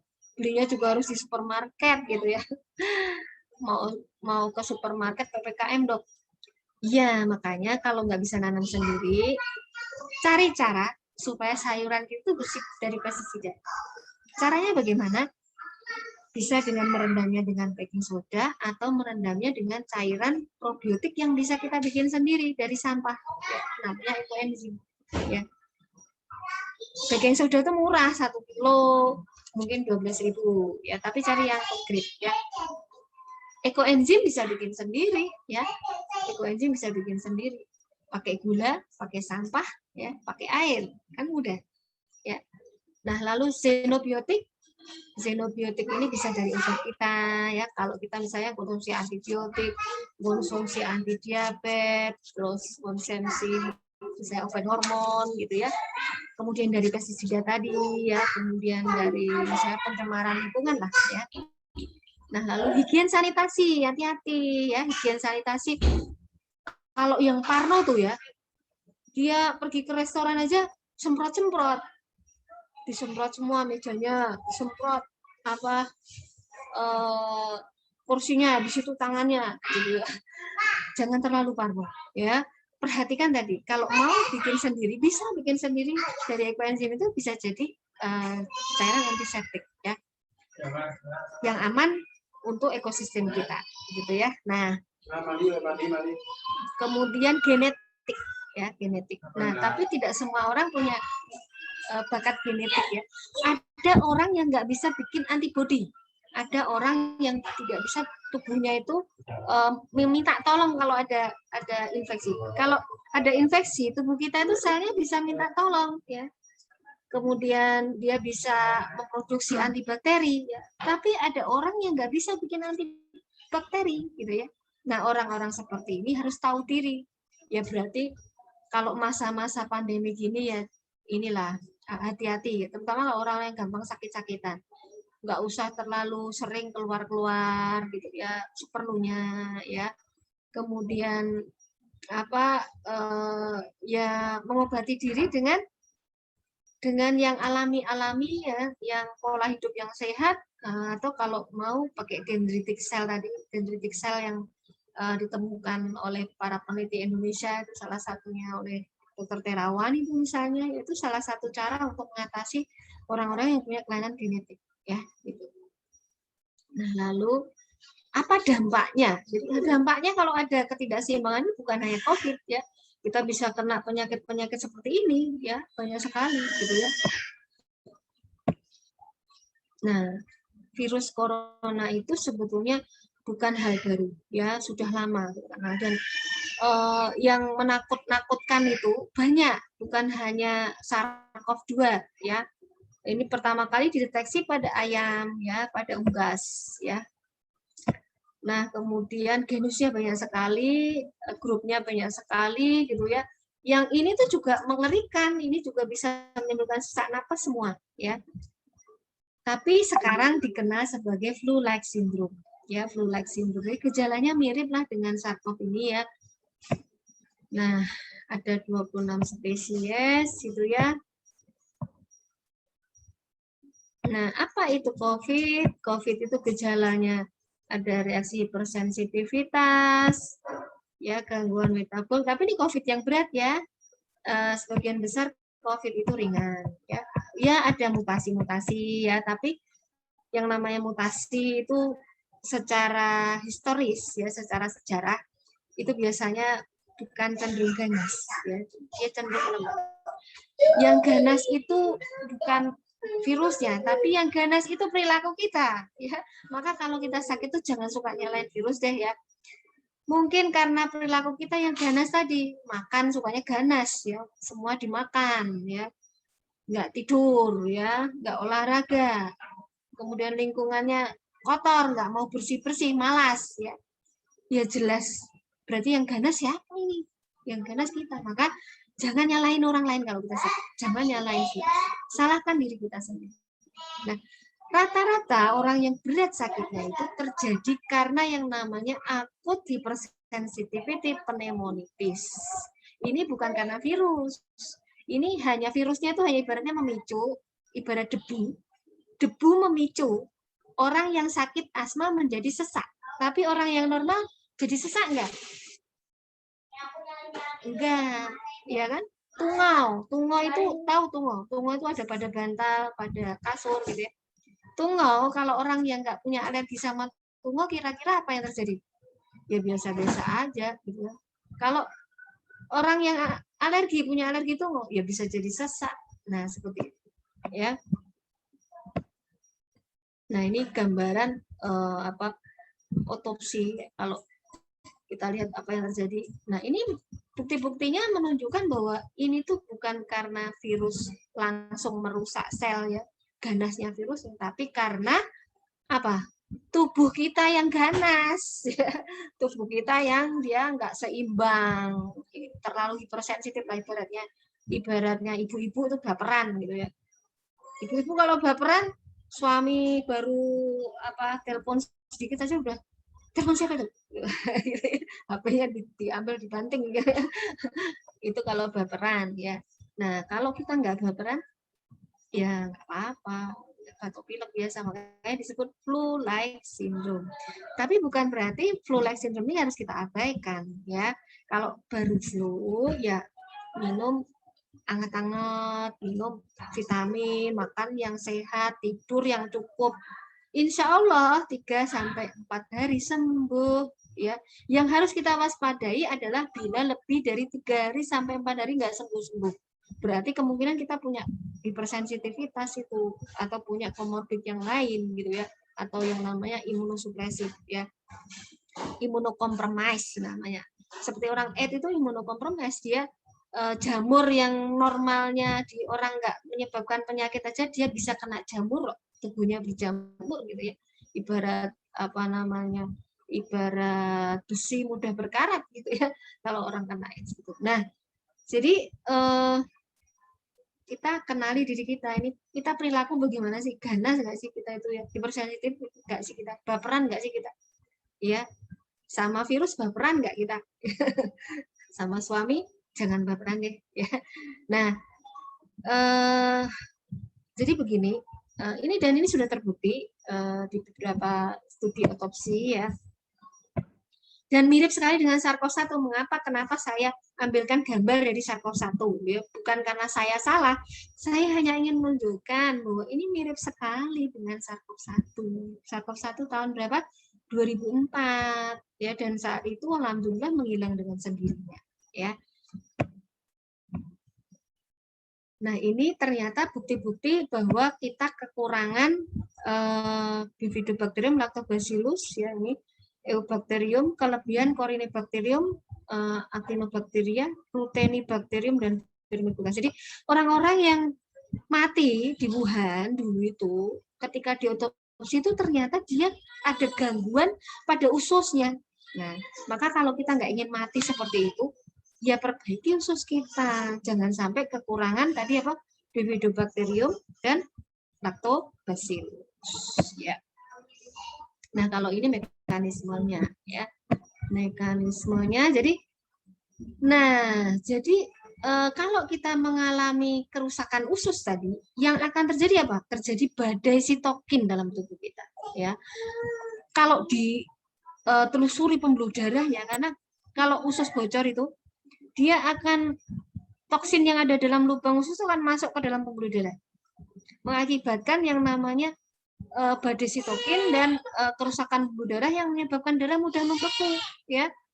Maka kalau kita otopsi orang-orang yang meninggal dengan COVID berat itu ada yang pembuluh darahnya itu penuh dengan gumpalan darah ya. Nah, itu dikiranya virusnya yang ganas ya, padahal sebetulnya yang terjadi adalah karena ganasnya perilaku manusianya, di mana makanan yang nggak sehat ya, ketika dia sakit nggak mau istirahat, tidur juga nggak cukup gitu ya, akhirnya terjadi seperti ini. Nah, dan hal ini akan mempengaruhi kemampuan tubuh kita menetralisir virus ya, kemampuan sistem organ kita mengkompensasi toksik ya, zat-zat toksik. Bahkan obat itu juga nggak akan berfungsi kalau kita ususnya rusak ya, ada disbiosis tadi. Bahkan vaksin, kalau kita divaksin ya akhirnya vaksinnya nggak punya efek apa-apa gitu ya, nggak akan memicu antibodi gitu ya. Nah, ini bagaimana usus yang bocor ya, jadi renggang, dan penyebabnya banyak. Ini kita perhatikan makanan yang tinggi protein ya, orang yang tinggi protein itu Clostridiumnya banyak tuh, makanya makan daging itu cukup sekali saja seminggu ya, 1 potong saja ya.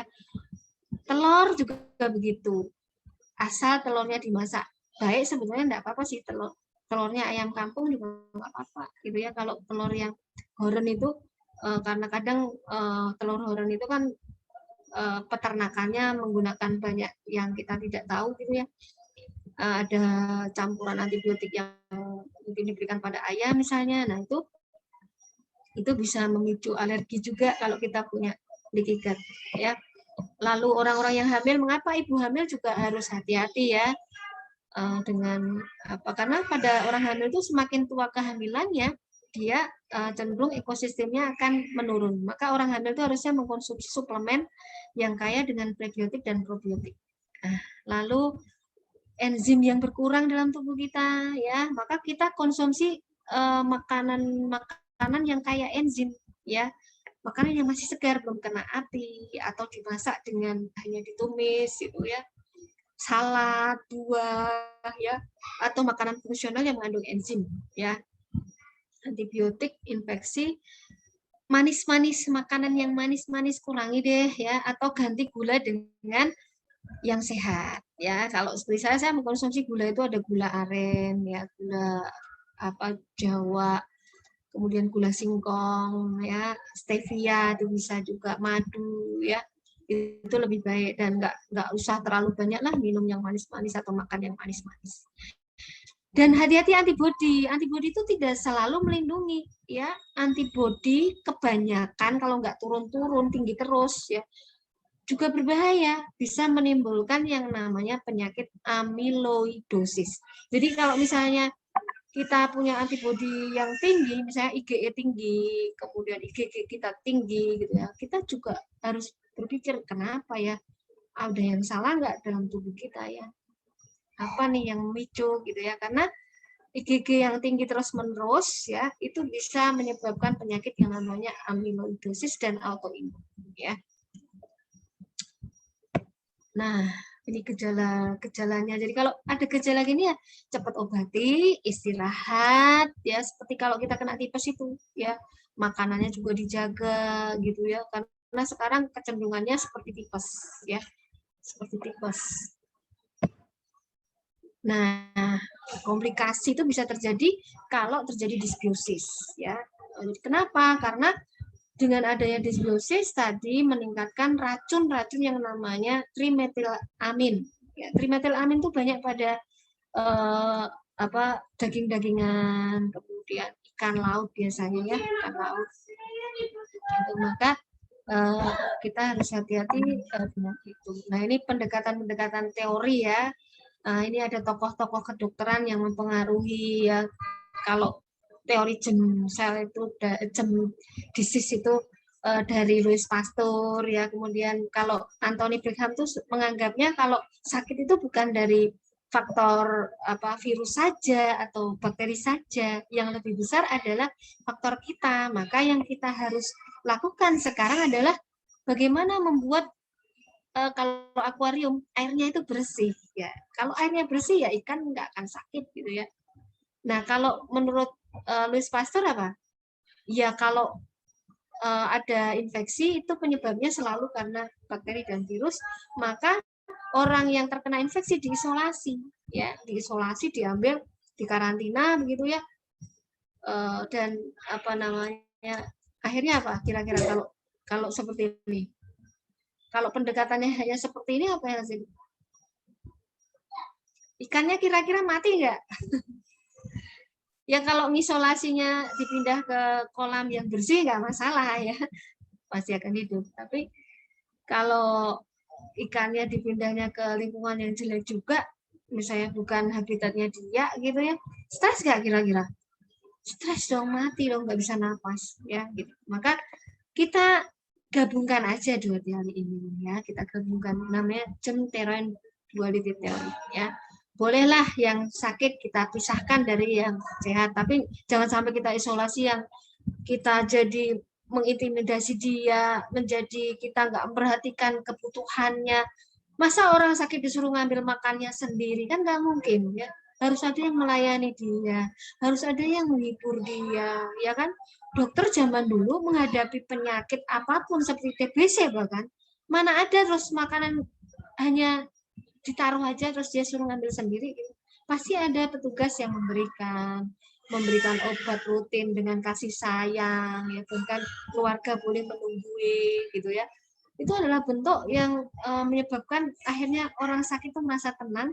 Dengan rasa tenang itu akhirnya sistem imunnya meningkat dan sembuh gitu ya.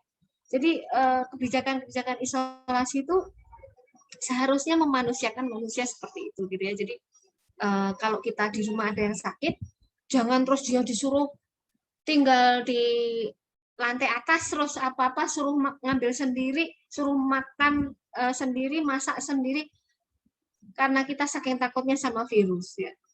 Gitu ya. Wah, nanti gimana nih kalau virusnya jatuh ke bawah gitu ya. Saya kebetulan merawat keluarga saya yang sakit COVID, termasuk suami saya, anak saya itu ya seperti biasa aja gitu ya.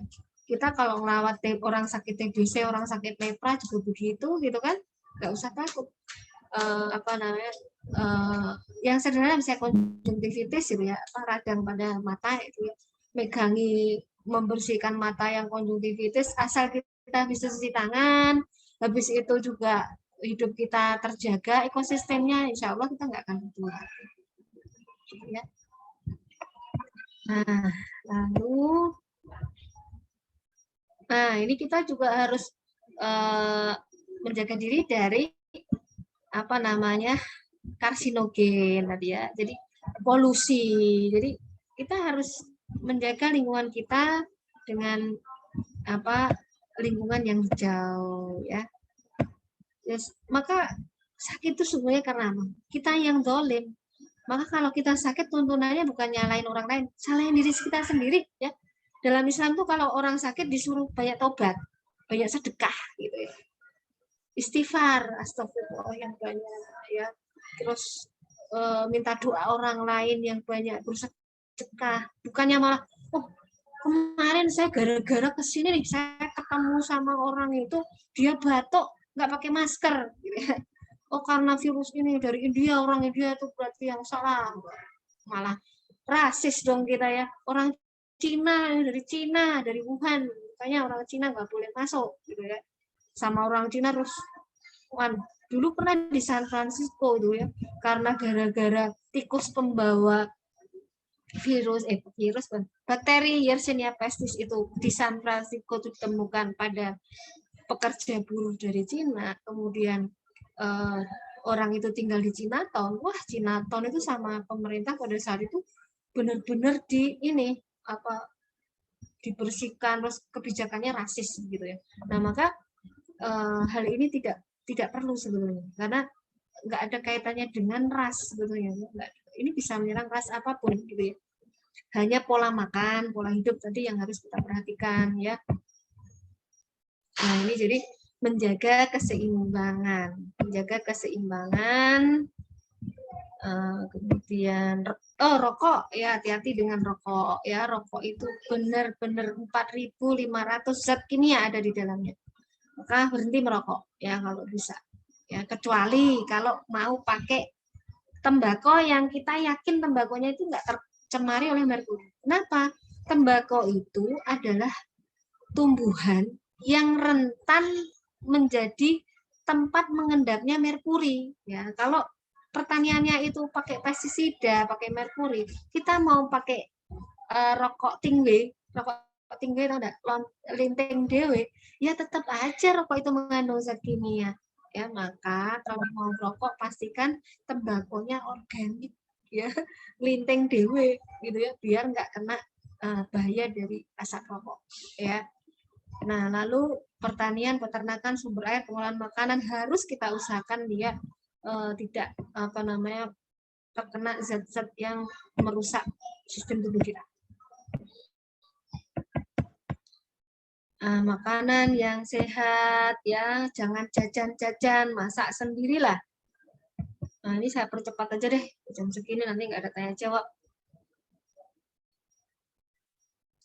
Oh ya, satu, makanan yang kaya vitamin A ya, makanan yang kaya vitamin A. Pilihlah makanan yang bisa meningkatkan diversitas mikrobiom usus kita. Kalau kita harus jajan, mikir mau beli apa nih menunya, salad gitu ya. Salad please. Jangan burger tuh ada sayurnya kok dok. Sayurnya berapa sih? Sedikit aja, selada lagi ya kan. Ada timun dok, ada tomat ya, tapi rotinya ya, kemudian yang digoreng dengan suhu tinggi itu kita harus hati-hati. Penggorengan dengan suhu tinggi itu dia akan meningkatkan yang namanya polisiklik hidrokarbon. Jadi hati-hati ya. Nah, ini makanan bumbu-bumbuan, kalau masak perbanyak bumbu yang mengandung ginger ya, kemudian bawang ya. Nanas ya, apalagi kalau nanas itu sudah ada bersama bakteri ya. Jadi apa namanya, nanas diambil ekstraknya, kiwi ya, buah kiwi, anggur. Nah, ini bersifat antivirus dan antioksidan ya. Lalu takara, kombu atau hokkaidan itu juga bersifat antivirus ya. Ini sudah diketahui dia punya sifat antivirus. Nah, ini bagaimana probiotik itu menurut pendapat para ahli ya. Di Wuhan ya, mereka berhasil mengeradikasi penyakit salah satunya karena mereka menyusun handbook yang menganjurkan penata laksanaan mikroekologi dengan diet yang sehat dan juga pemberian probiotik. Saya punya ini handbooknya ya, dan berbeda dengan negara lain ternyata ya, termasuk Indonesia ya. Terus nah, ini dia menyatakan bahwa mikroekologi can reduce bacterial translocation and secondary infection. Ya. Ini di halaman ke-31. Nah, probiotik dari makanan fermentasi ya, dari yogurt, dari acar ya. Nah, manfaat makanan fermentasi kita bisa bikin sendiri nih, ya. Ini dari susu. Lebih baik yogurt daripada minum susu murni, ya itu ya. Jadi ada sekarang nih karena panik buying sampai nyari susu kemasan tuh susah banget, ya. Jangan seperti itu, susu kemasan tuh nggak bagus, ya. Kalau mau minum susu murni nggak apa-apa, tapi lebih baik yogurt, kefir, gitu ya. Nah, ini lalu lactobacillus, ya. Lactobacillus juga sudah diteliti untuk penyembuhan COVID. Ya, jadi untuk terapi COVID. Ya, jadi di negara lain itu ternyata banyak upaya-upaya penggunaan probiotik untuk COVID. Ya, karena memang penggunaan lactobacillus misalnya bahkan untuk vaksin, ya untuk vaksin ya. Ini salah satu vaksin yang diminum ya untuk mencegah COVID. Belum masuk Indonesia sayangnya.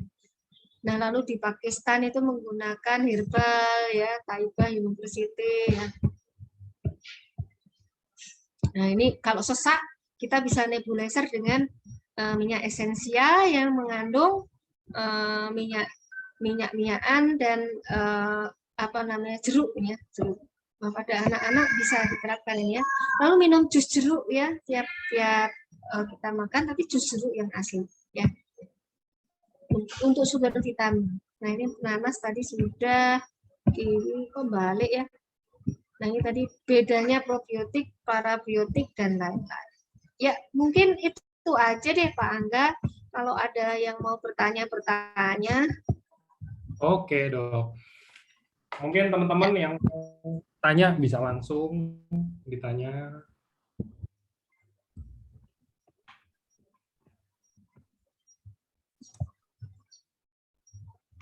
Apakah ada pertanyaan, teman-teman?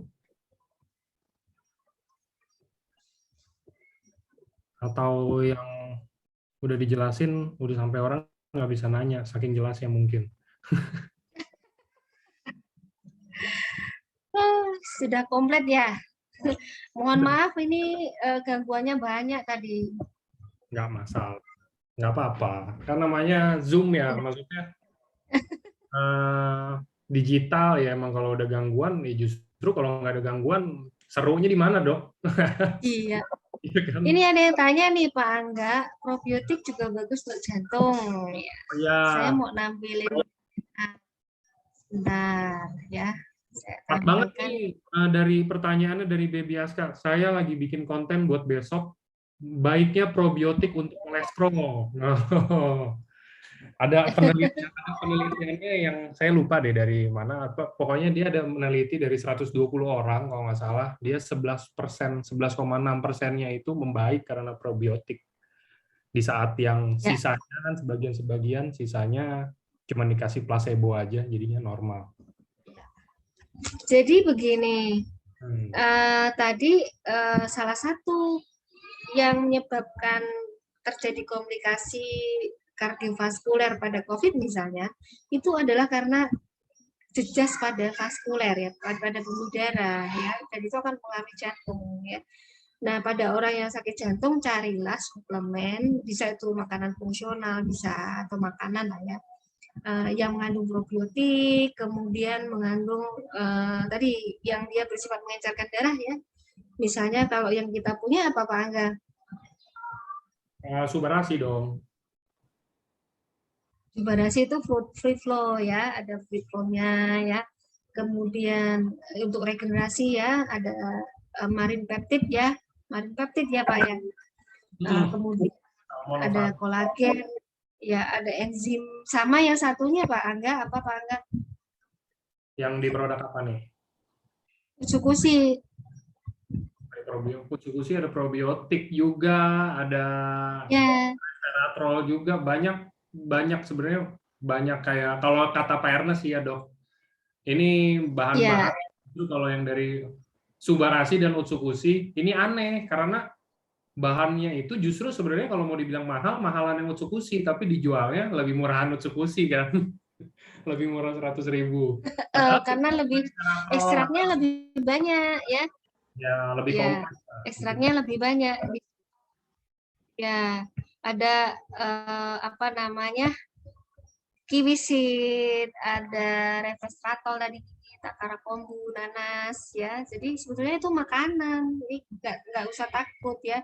Tapi makanan yang dinanokan ya, sehingga kalau kita itu mempunyai kemampuan saluran cerna yang sudah tidak bisa mengabsorpsi zat dengan baik, dengan makanan yang fungsional itu dia akan bisa masuk gitu ya. Jadi bedanya makanan fungsional dengan makanan yang biasa adalah orang yang sakit pun ketika dia ususnya sulit mengabsorpsi karena dia sudah dinanokan tadi, dia mampu masuk ke dalam sel, gitu ya.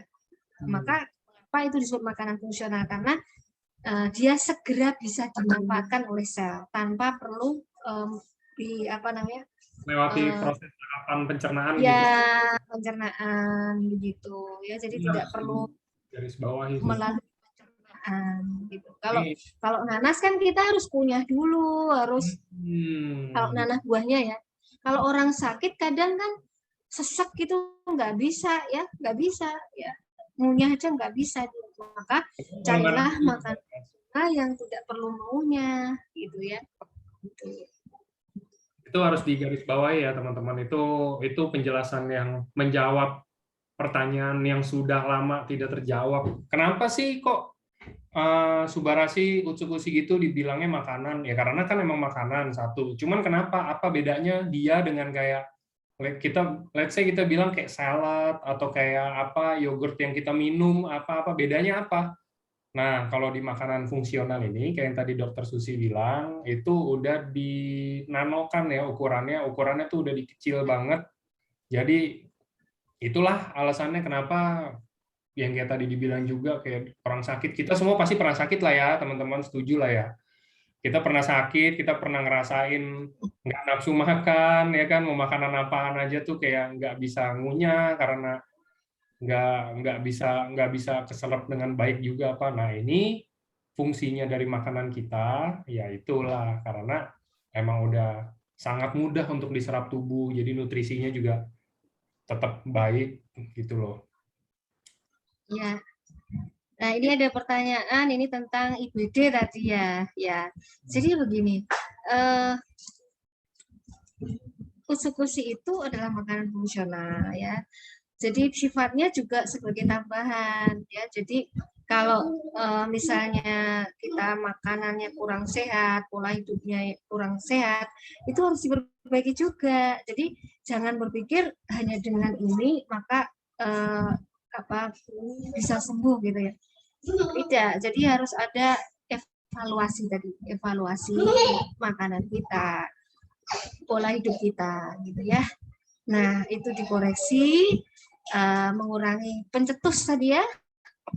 Kemudian kita harus juga perhatikan ada tidak kerusakan dinding usus ya.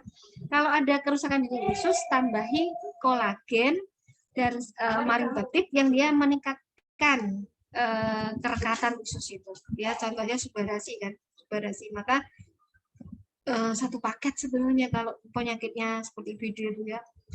Kemudian perhatikan makanan yang memicu tadi ya, dan apa zat toksik lain ya, zat toksik lain.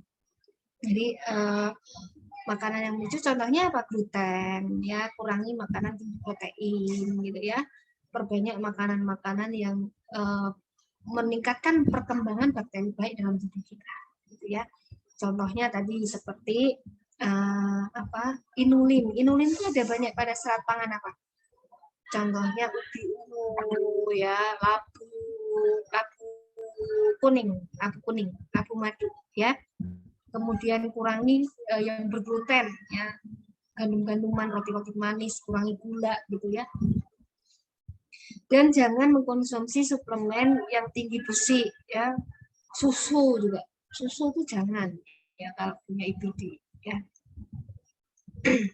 Nah, ada yang nanya lagi tentang pembengkakan di leher. Ya, pembengkakan di leher ini penyebabnya bisa macam-macam. Ya, kalau nggak sakit berarti dia prosesnya kronik ya. Tapi tetap harus dicari, Bu. Ya, kalau di leher itu kemungkinan jalurnya kemungkinan infeksi pada telinga, ya, kulit kepala, saluran ludah, gitu ya. Atau mungkin tumor. Maka ada baiknya periksa dulu ya. Untuk diketahui penyakitnya apa gitu ya, sama evaluasi ya, pola makan, pola hidup ya. Kalau dia di leher itu ada bedanya, misalnya dia di kanan atau di kiri, dua-duanya ada atau tidak gitu ya, dan dokter nanti akan memeriksa apakah kira-kira ini TBC atau dia tumor pun ini tumor jinak apa tumor yang ganas, mungkin perlu dilakukan biopsi dan sebagainya gitu ya. Jadi memang kalau untuk konsultasi by online seperti ini kita akan sulit menjawab ya. Jadi setidaknya kita tahu bahwa ini kemungkinan karena biasanya pembesaran seperti itu infeksi atau yang kronik gitu ya. Setidaknya kita perlu mengkonsumsi makanan yang tinggi dengan zat-zat yang bersifat antioksidan ya. Kalau ada infeksi itu berarti ada stres oksidatif ya yang tinggi ya, kemudian dia bersifat antivirus, antibakteri tadi ya, kemudian dia meningkatkan natural killer terutama karena tumor pun juga kita butuh natural killer ya untuk membunuh tumor ya. Jadi kita perlu diskusi ya, sama coba diberi minyak ikan itu ya, minyak ikan ya, karena untuk keseimbangan sistem imun kita membutuhkan vitamin A. Minyak ikan itu mempunyai kandungan vitamin A, terutama minyak hati ikan kod ya. Karena perbedaannya dengan minyak ikan yang lain adalah minyak hati ikan kod itu dari hati ikan. Nah, kalau dia dari hati ikan, vitamin D-nya biasanya aktif ya, maka cari minyak hati ikan kod ya. Kemudian sulit makan ya. Nah, biasanya anak-anak yang sulit makan ini ada kaitannya juga dengan biasanya pola minum susu ya. Biasanya dia juga tidak mendapatkan ASI atau justru karena terlalu sering minum ASI-nya sehingga kurang diperkenalkan dengan makanan yang berASI. Ya, memang ada baiknya kita mulai mengenalkan anak tanpa memaksa ya ibu-ibu ya. Jadi harus dengan kasih sayang ya, kita perkenalkan variasi makanan yang dia sukai. Kalau dia masih ASI ya, ASI sebenarnya yang utama. Jadi ibu yang harus memperkaya makanannya, yang menyehatkan dirinya dengan bakteri ya. Insya Allah kalau ibu makannya baik, nanti dia memberikan ASI pada anaknya itu dia akan ini ya. Nah, cuma kalau umurnya sudah berapa umurnya? 13 tahun ya. 13 tahun coba dicari kemungkinan adanya ini ya, Bu, disbiosis ya. Radang mungkin juga radang pada usus ya. Kemudian lambung, radang pada lambung, atau mungkin kalau dia punya tonsilitis gitu ya, kadang anak susah makan tuh sebabnya macam-macam selain nggak berselera gitu ya. Gitu, mungkin harus konsultasi pada dokter spesialis gizi juga ya. Kalau kista di lambung sehingga tiap sore perut bengkak. Ya, jadi seperti ini kita harus mengetahui data laboratorium juga ya. Jadi mungkin Ibu perlu melakukan endoskopi ya, kemudian di biopsi begitu ya untuk mengetahui mengapanya. Tapi perut kembung bengkak ini salah satu sebabnya karena disbiosis itu ya. Jadi coba evaluasi pola makan dulu ya, pola makan ya. Kurangi makanan-makanan yang meningkatkan gas ya. Contohnya apa? Kol ya, kemudian kita harus mendengarkan suara perut ya, masuk suara perut itu maksudnya kalau kita habis makan rasanya gimana sih gitu ya. Kalau memang habis itu kembung ya jangan makanan itu yang dimakan ya, makan yang pedas-pedas ya. Terus kalau dalam misalnya ada turunan karena lambung itu kan harus kayak oksigen ya, sepertiga makanan kita, sepertiga lambung kita untuk makanan, sepertiga air, sepertiga udara. Jadi nggak boleh terlalu kenyang kalau makan ya. Terus tadi ikuti irama lapar kita ya. Kalau pagi kita harus makan tepat waktu ya. Kemudian kalau siang, kalau sore juga jangan kemalaman gitu ya. Itu kemudian mengkonsumsi probiotik ya, mengkonsumsi probiotik ya. Untuk melindungi lambung, konsumsi makanan-makanan yang mendinginkan lambung ya. Contohnya apa? Cincau ya, bubur pati dari umbi Garut ya, atau lerut ya, tepung lerut itu juga bagus ya. Kunir putih itu bagus ya. Terus kunyit ya, jadi bikin aja sendiri ya, parutan kunyit di rebus dengan api nggak boleh terlalu lama ya, api mendidih, matikan aja gitu habis itu gitu ya. Tambahin madu atau gula aren gitu ya. Terus minum ya. Temulawak itu juga bagus ya untuk lambung ya. Oke. Kemudian penyakit asma. Nah, ini ada yang tanya tuh, yang asma dan mau vaksin, Dok. Mau vaksin? Ya, jadi ceritanya karena dia punya asma, dia jadi nggak mau vaksin. Nah, itu harusnya gitu. gimana? Apakah tetap digasin aja vaksin, atau harus dicek dulu, ada takut kenapa-napa gitu loh, Dok? Ya, jadi kita tahu tadi salah satu mekanismenya kan memang melalui hipersensitivitas ya. Kalau kita punya asma, kita punya hipersensitivitas. Kita harus hati-hati ya. Lebih baik kalau kita periksa dulu kadar imunoglobulin E kita ya.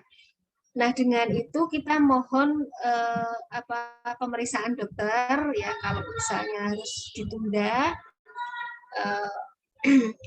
atau menggunakan vaksin yang jenis apa sebaiknya gitu ya, karena kalau kita punya hipersensitivitas ya, misalnya pada protein virus, karena vaksin juga mengandung protein virus itu, kemungkinan besar bisa memicu ya. Maka carilah vaksin yang dia didesain ya tidak langsung masuk ke kulit ya, atau tidak menggunakan protein virus atau virusnya ya gitu ya. Contohnya apa?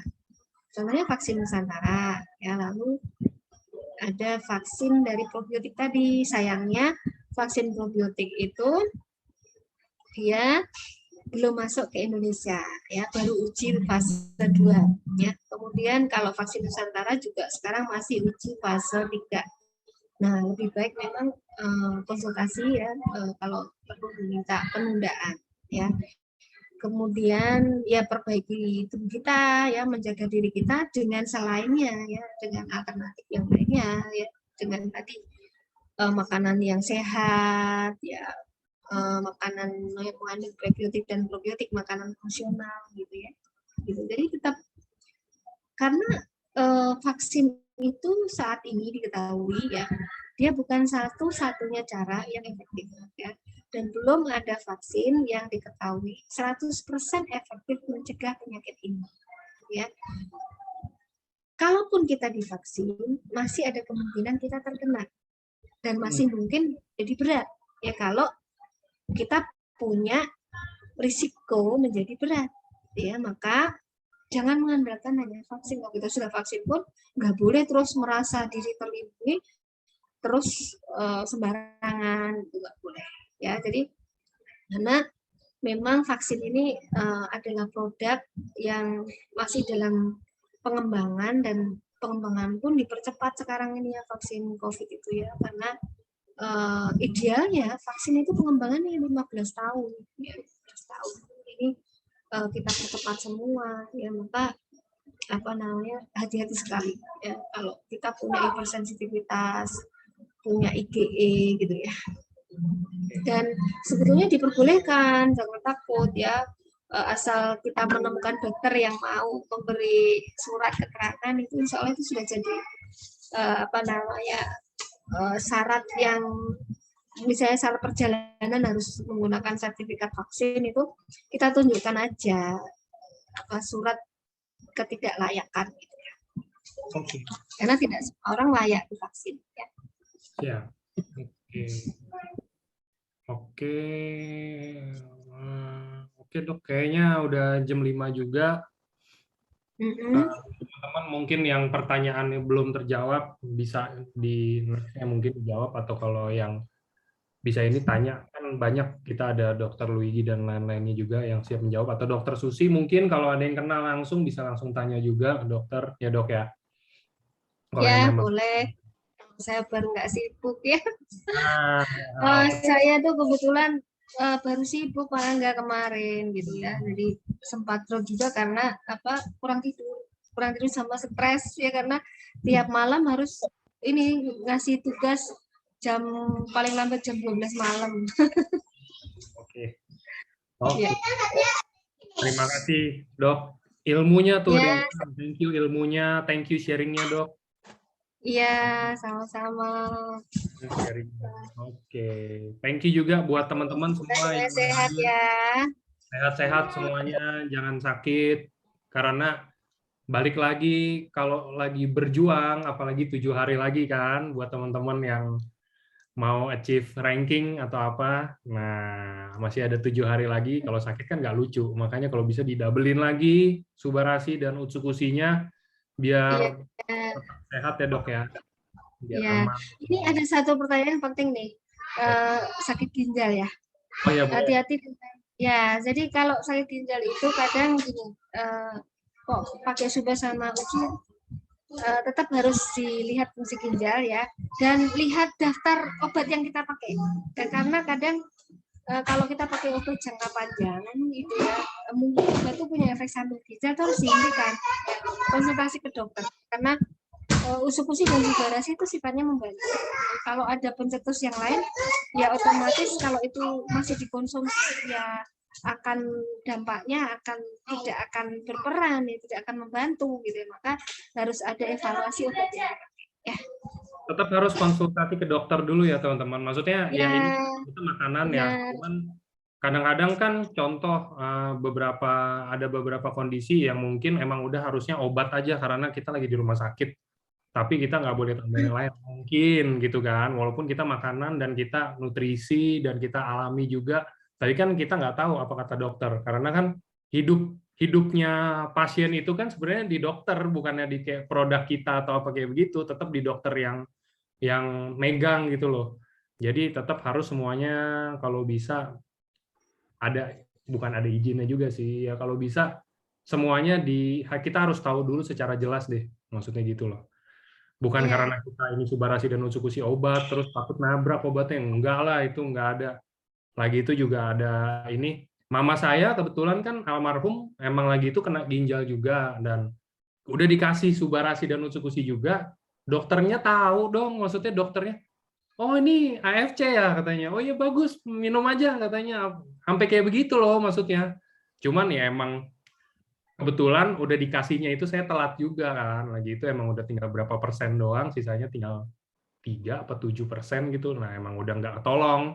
Tapi even dokternya pun tahu loh, maksudnya saya jalan dari mobil mau ke kamar mama saya, bawa Subarasi mau saya sekalian sosial eksperimen ya kan, saya bawa nggak pakai plastik, orang ngeliatin semuanya dari depan pintu masuk rumah sakit tuh orang ngeliatin, disamperin sampai lift. kok ikut AFC ya? Enggak, saya bilang. Saya kerja di AFC. Oh iya, teman-teman saya juga banyak semua yang kerja. Oh enggak, maksudnya bukan kerja di member ya, maksudnya saya di. Oh gitu. Saya mau tanya-tanya tentang produk, malah jadi kayak begitu gitu loh. Se-powerful itu produknya buat ini, yang sekedar intermezzo aja ya buat teman-teman.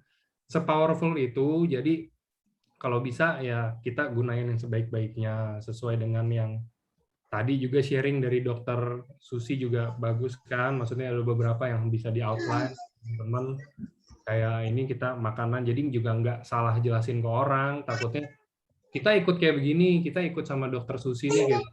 Terus nanti kita udah selesai, kita keluar berasa dokter. Lu sakit apa?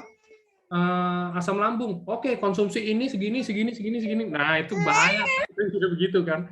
Karena dalam mindset, kalau kita udah konsumsi produk kita terus nggak usah konsumsi obat, selesailah hidup itu dari situ. Ya kan? Makanya kita tetap harus consult juga, kita tetap harus konsultasi juga sama dokter. Mungkin kalau ada dokter yang emang handle, kita harus konsultasi sama dokter. Dok, nih saya kayak begini. Tetap jangan langsung main asal. Oke. Sekian mungkin. Terima kasih sekali lagi buat Dokter Susi dan teman-teman yang udah hadir hari ini. Saya tutup. Terima kasih semuanya. Selamat sore. Selamat sore, Dok. Selamat sore. Selamat sore.